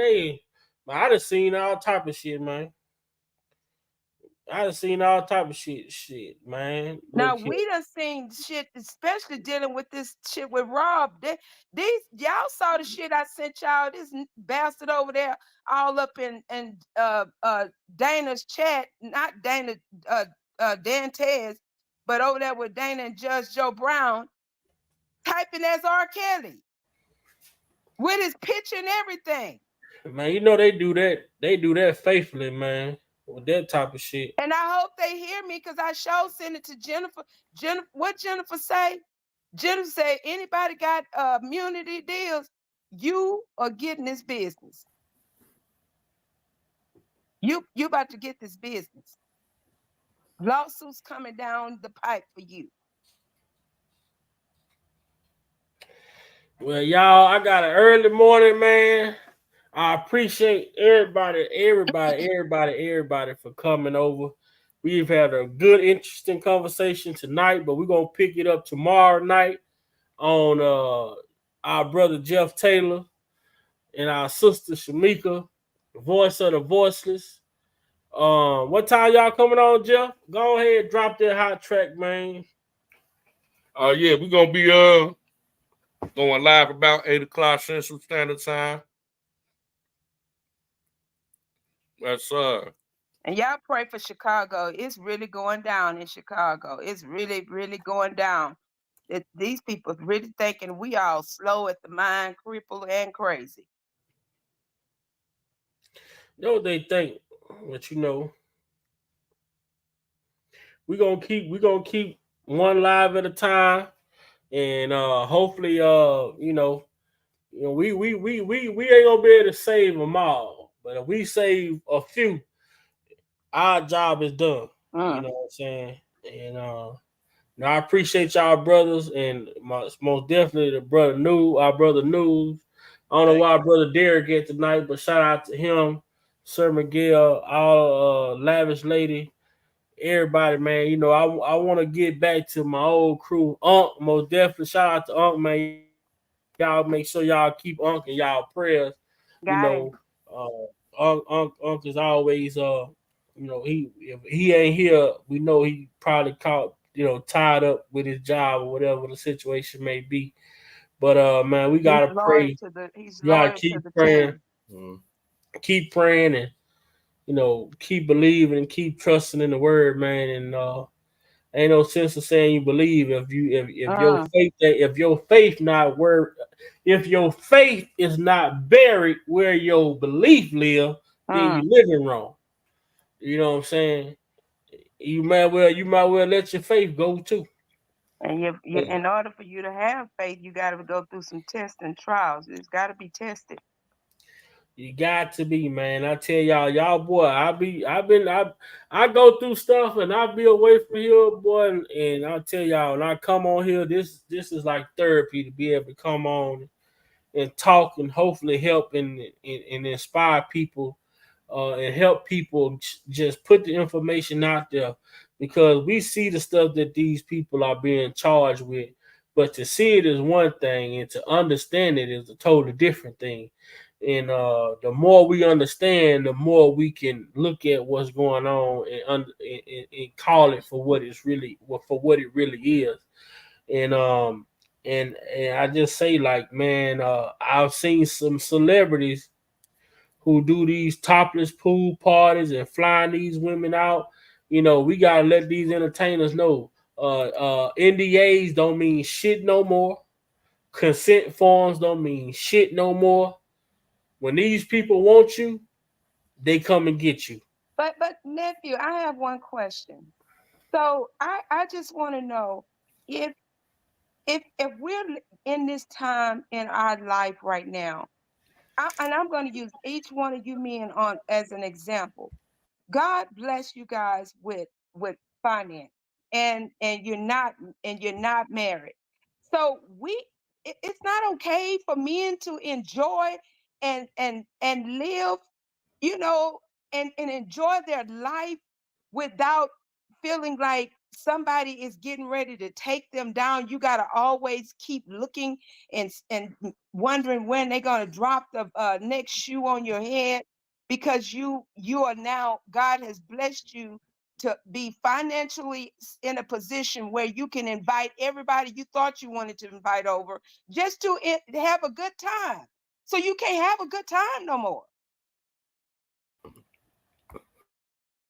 without Yes. some woman feeling the need to take you down because she's angry and bitter about because of what you've established. See, now Nisa, you saying that? Now it's got me thinking.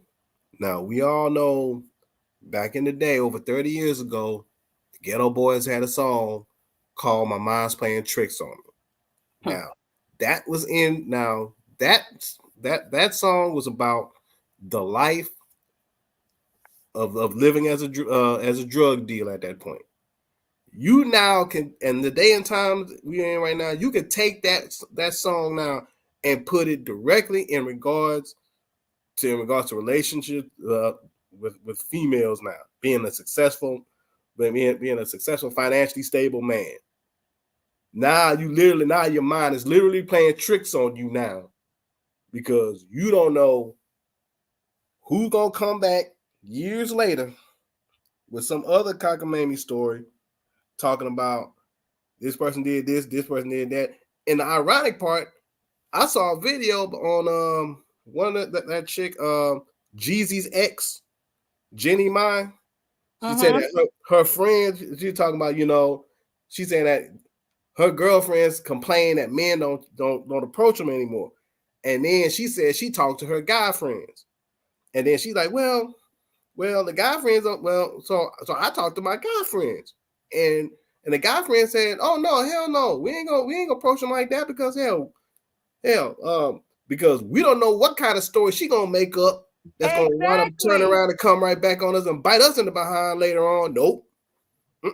So you don't even have to be an entertainer. You don't have to be a public figure. It's just the fact that God has blessed you to be financially in a position where you can just enjoy and let your hair down and just be free. But I ain't nobody going to these parties underage. And if you are underage, where the hell is your damn mama? Your guardian? Your mama might be too busy posing as you on the damn phone.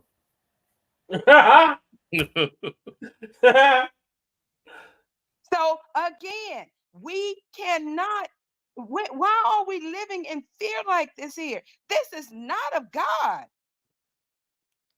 And you got to go back to Adam and Eve. Eve was just as manipulative then as she is now.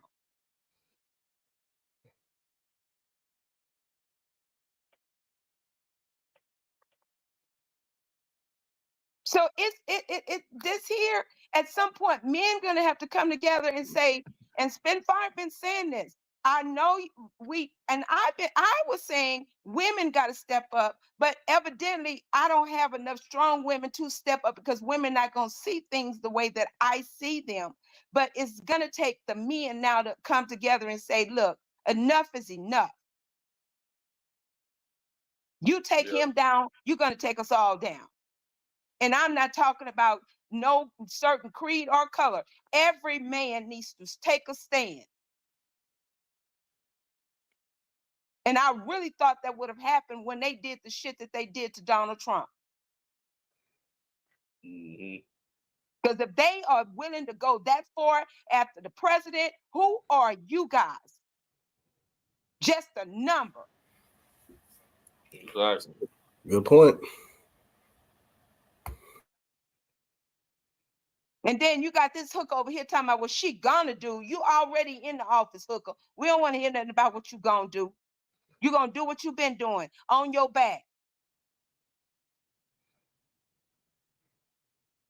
As now, Judge Joe Brown said, on your knee. Man, Damn. it's time to go. It's time to go. It's time to go. That big vice like that's his cue, huh? That's me. These people gonna have that woman in my ring doorbell. Well, if you see her, you better tell her he ain't at home. Ain't at home. You open the door. He ain't at home. He don't live here no more. Open the door. Open up the door. Uncle Ray, man, where you been, Uncle Ray? Man, you about to get up out of here. Uncle Ray, man, we over on Jeff's side tomorrow, man.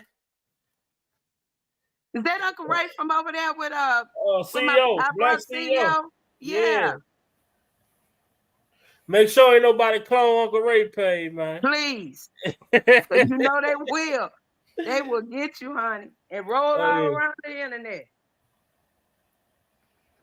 Yeah, man. It's always a pleasure. I love when we get to come together in fellowship and chop it up, man. I got an early morning too tomorrow.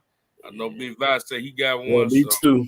Yeah, I gotta get up in the morning. I gotta get my son enrolled in this new school, and I gotta go to work right after. Nephew, when is the trial start? When does the trial start? Can you please put it on your community wall? Which trial is that for Diddy? No, the one for Rob. For Rob in the Minnesota? Yes. Oh, I'm gonna go and ask Justice for RK, and then I'll make sure I post it on my community wall. Okay. I think it's next month, ain't it? I know it's in December. Yeah, I need to get book my room. Okay, I'll reach out to Justice for RK because I'm most definitely gonna be going, and I'm gonna be going to that proceeding personally, so. But I'm gonna reach out to Justice for RK and see if they got the information. Then I'll post it on my community wall. Y'all know Tim was in the hospital, huh? Tim who? In my Cedric the Entertainer voice. No, Man, no, fuck Tim Savage. no, not Tim the new Savage ain't do nothing but walk outside with that wet ass head and the temperature was below 50 and he got a motherfucking head cold. Activator don't work in 50 below weather. I told him to give Stephen A. Smith his hairline back. I told him to get Shannon Sharp that part back. Al B. No Shore. All we I need talked is about Lil his Mac. ass. Where Lil Mac at? Lil Mac, where you at? I talked about Tim so bad one day, that motherfucker was in the comments laughing, boy. Hey, Bob, what you tell Tim on that line? We need to go out with that one. What you tell Tim on that line? You Which need to put a one? leash. Put your bitch on. You Put need your to woman put on a a leash leash, on man. that. You need to put a leash. Y'all R. Kelly Predator fans? No, fuck that. Fuck that. I got you got a psychological degree. See, when a mother, R. Kelly when a Predator mother, fan. when a mother this is her daughter. Hold on, dude. You need to go put a leash on that. Man, get that crazy motherfucker out of here, man. Nah, it was that border paper on that one picture for me. That nigga living in a 1965 house. You got border paper in your bathroom. I remember my grandma used to have me ripping that shit, wetting it on the back, sticking it on the wall. I was a little kid. I ain't know they still sell that shit, man. But I talked about his head so bad one time, that nigga went cut that shit off top of his head, man. I know he'd be watching me. That nigga say, that boss say, nigga, you need to go put a leash on that shit right there. I call that motherfucker 2 drink minimum, boy. She come in the chat typing drunk. Boy. What's up, Doris? Yeah, man. So if y'all like to donate to the channel, man, y'all can do so at Big Val Opinion on Cash App, or y'all can also hit the super chat, super thanks, whatever, become a member, channel member. I'm so sorry to my channel members that I don't be able to post as consistent as I once did, but I'm going to get back.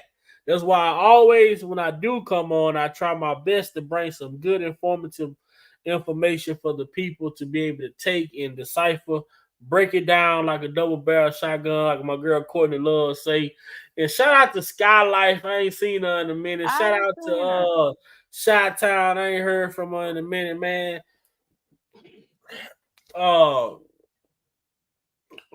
again, Miss Lady D and all of them, Spit and Fire, man, everybody, man, that's out there doing the work, bro. I see Danny got his channel going back over there. Shout out to Justice for RK for all documents relating to R. Kelly case, whether it's New York or Chicago, as far as the document go.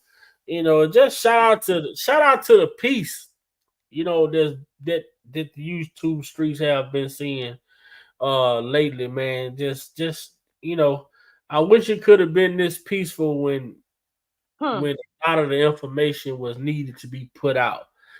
So but with that being said, you can't ask for no more than what you get, and that's just what it is, man. But we're gonna continue to do our job, and shout out to the brother Jeff and them over there with their program they got right now. I think, like I said, ain't no thing. I know it's gonna be big. It's gonna do numbers because they got good. They starting off with good quality, good conversation, good topics, and what I'm saying. Me and the brother talked, and I told him, anything that I can do as far as Big Val Opinion go. My channel may not be the channel you see 5 and 10,000 subscribers, but I tell y'all the 25 that I got, 2,500 I got some real steppers. Some real steppers. Hey, it's shaking. It's got people shaking up and feeling some kind of way. I can tell Oh yeah, y'all that. most Yeah, definitely. man. And I'm gonna continue to speak. And I got the brother Kerry, man. Me and him, we chopped it up, and he ready to come on and have a conversation with us. And like I told that brother, I don't want to interview you because I don't want to. I'm not an interrogator. You know what I'm saying? I don't want to interview you, but I want you to come on and tell your story.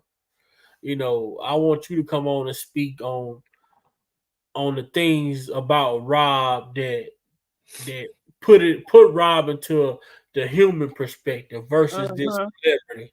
You know what I'm saying? How was he growing up? The things that he had to, go through. You know what I'm saying? Because a lot of people, we look at R. Kelly, the musician, and we forget about He's a Robert human. losing a girlfriend at 12 years old, a Yeah. childhood friend that he really loved, drowning. And I tell people, like, you don't know how it feels. It's one thing to hear about death, But to but see to, it, to be stand to be in the presence of death, and there's nothing that you can do to help, mm, that got to do something to you psychologically that just never go away. You know what I'm saying?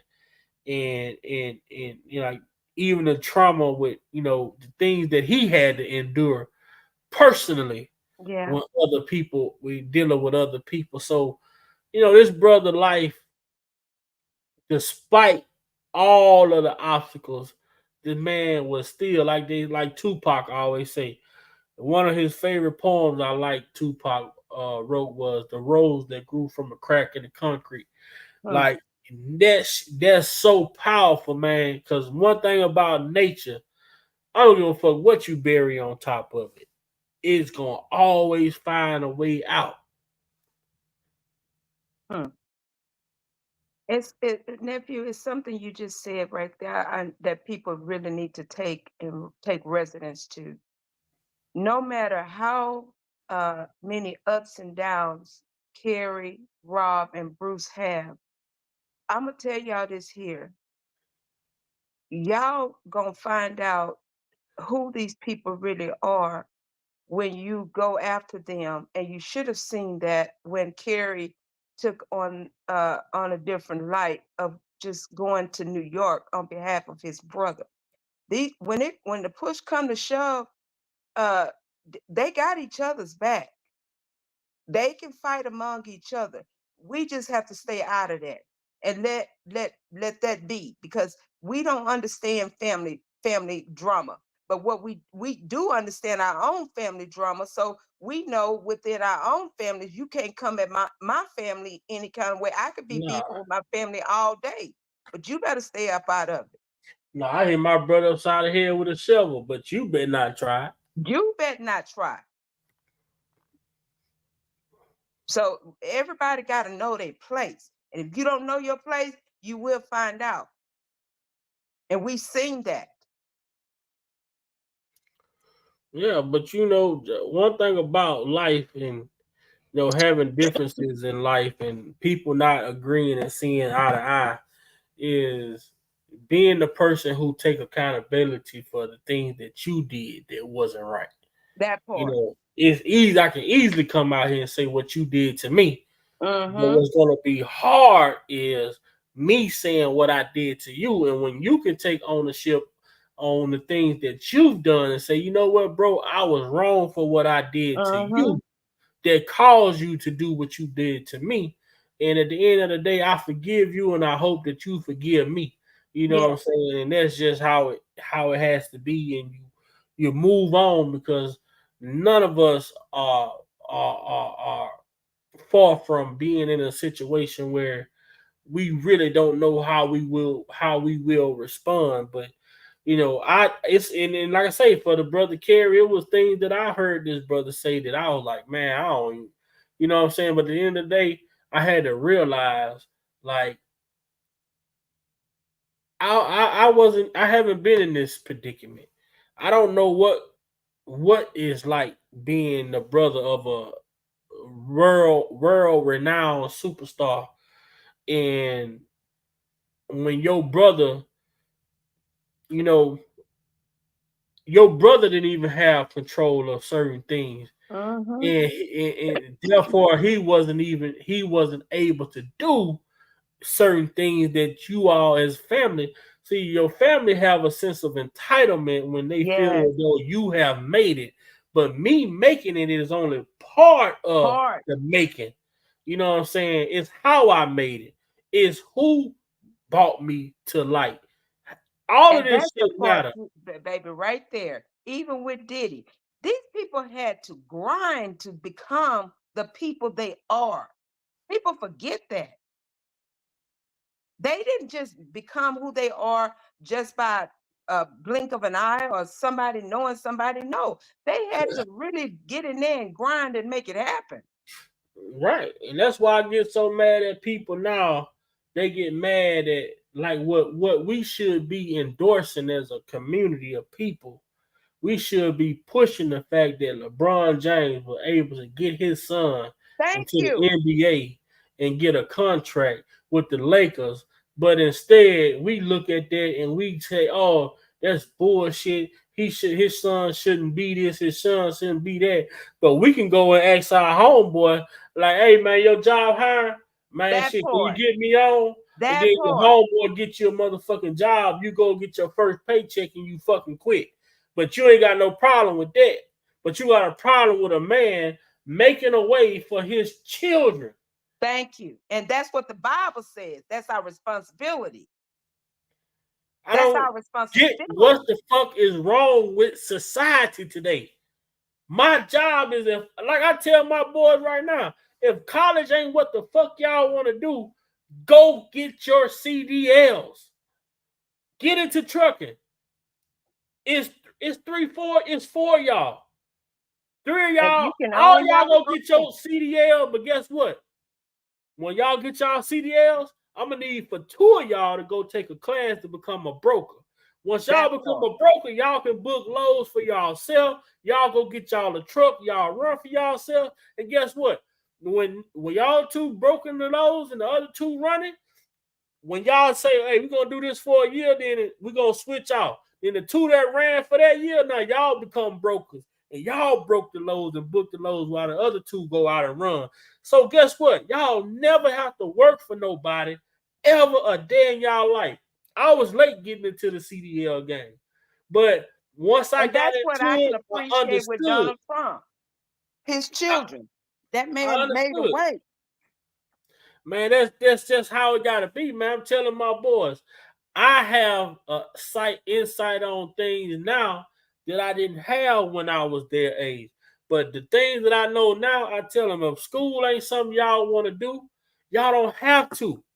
But guess what? Go get your CDL. I'm gonna tell you an industry that'll never die in this world, and that's transportation. Go get you some CDLs. Go get you a broker license. Go get y'all some trucks. All y'all need is 2 trucks, and guess what? Y'all can make your book y'all money, make y'all money, take care of y'all families, and live life. I mean, at the age of 21, when y'all able to go over the road and drive, guess what? By the time y'all 35, man, y'all should be millionaires. Well And before have this. each other's back no matter what. That's what it's about. That's what it's my kids. I'm gonna do whatever I can to put my kids into position to be able to succeed. You know what I'm saying? And that's just what it is. Even if I had to bring my kids on my job when they get old enough and to say, "Oh, Dad, I don't want to go to college." Well, come on, you coming to work with me. That's what my granddad did to me and my brother. And I did it with my daddy. And I was in college, but when I came home during the summer, my daddy, he was hauling logs. I enjoyed going out there with him to work because I learned something different. Nah, that's right, Teresa. The lows ain't paying like they used to. The lows ain't paying like they used to because you got brokers who trying to make money off the lows as well as the driver. And then you got drivers out here who taking them low numbers, doing it Yes, yes. for them low numbers. So the broker's gonna keep them. If all the drivers can stick together and say we not doing loads under a certain amount, and guess what? Them brokers gonna have to bring them numbers up. But as long as that broker can keep that number down and a damn fool is willing to do it, then guess what? That's just like the goes back Mexicans. to this open border. These people coming in here working for pennies on the dollar, and which is causing problems with the people that's demanding a certain amount of money. And who's going to be affected by it? Lo and behold, it's going to be the black people going to be affected by it, because you are now. If they came in here and I'm use a $1.85. Right, Jane, I'm listening. I'm listening. If I say I'm gonna do it for $1.85, then you got that the Mexico come over here and say, well, he said $1.25, I'll do it for 99. What the hell? And they gonna get 2 Mexicans for the price of that. Thank you. So we got to be cautious of what we sitting here co-signing on, saying I don't have no problem with the border being. You really don't?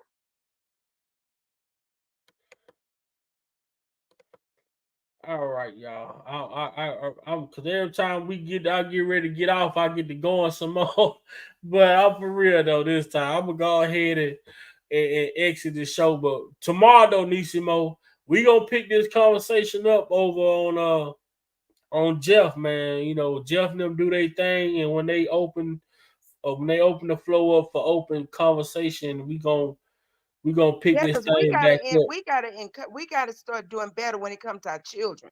We've got to right. Let's say hey, look, the Mexicans don't got CDLs, but they driving the trucks. Shit, think they ain't?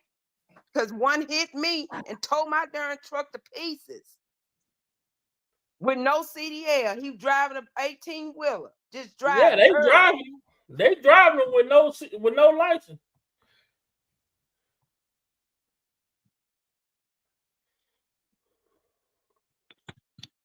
Okay, y'all, I'm gone. I love y'all. And ain't nothing y'all can do about it. I love you too, News. I'm going to get you, News. I love you too, man. Bye-bye. All right, everybody. All right, y'all. Y'all have a good one. All right, man. Tomorrow is going down over on Jeff. Yes, indeed. Peace and blessings.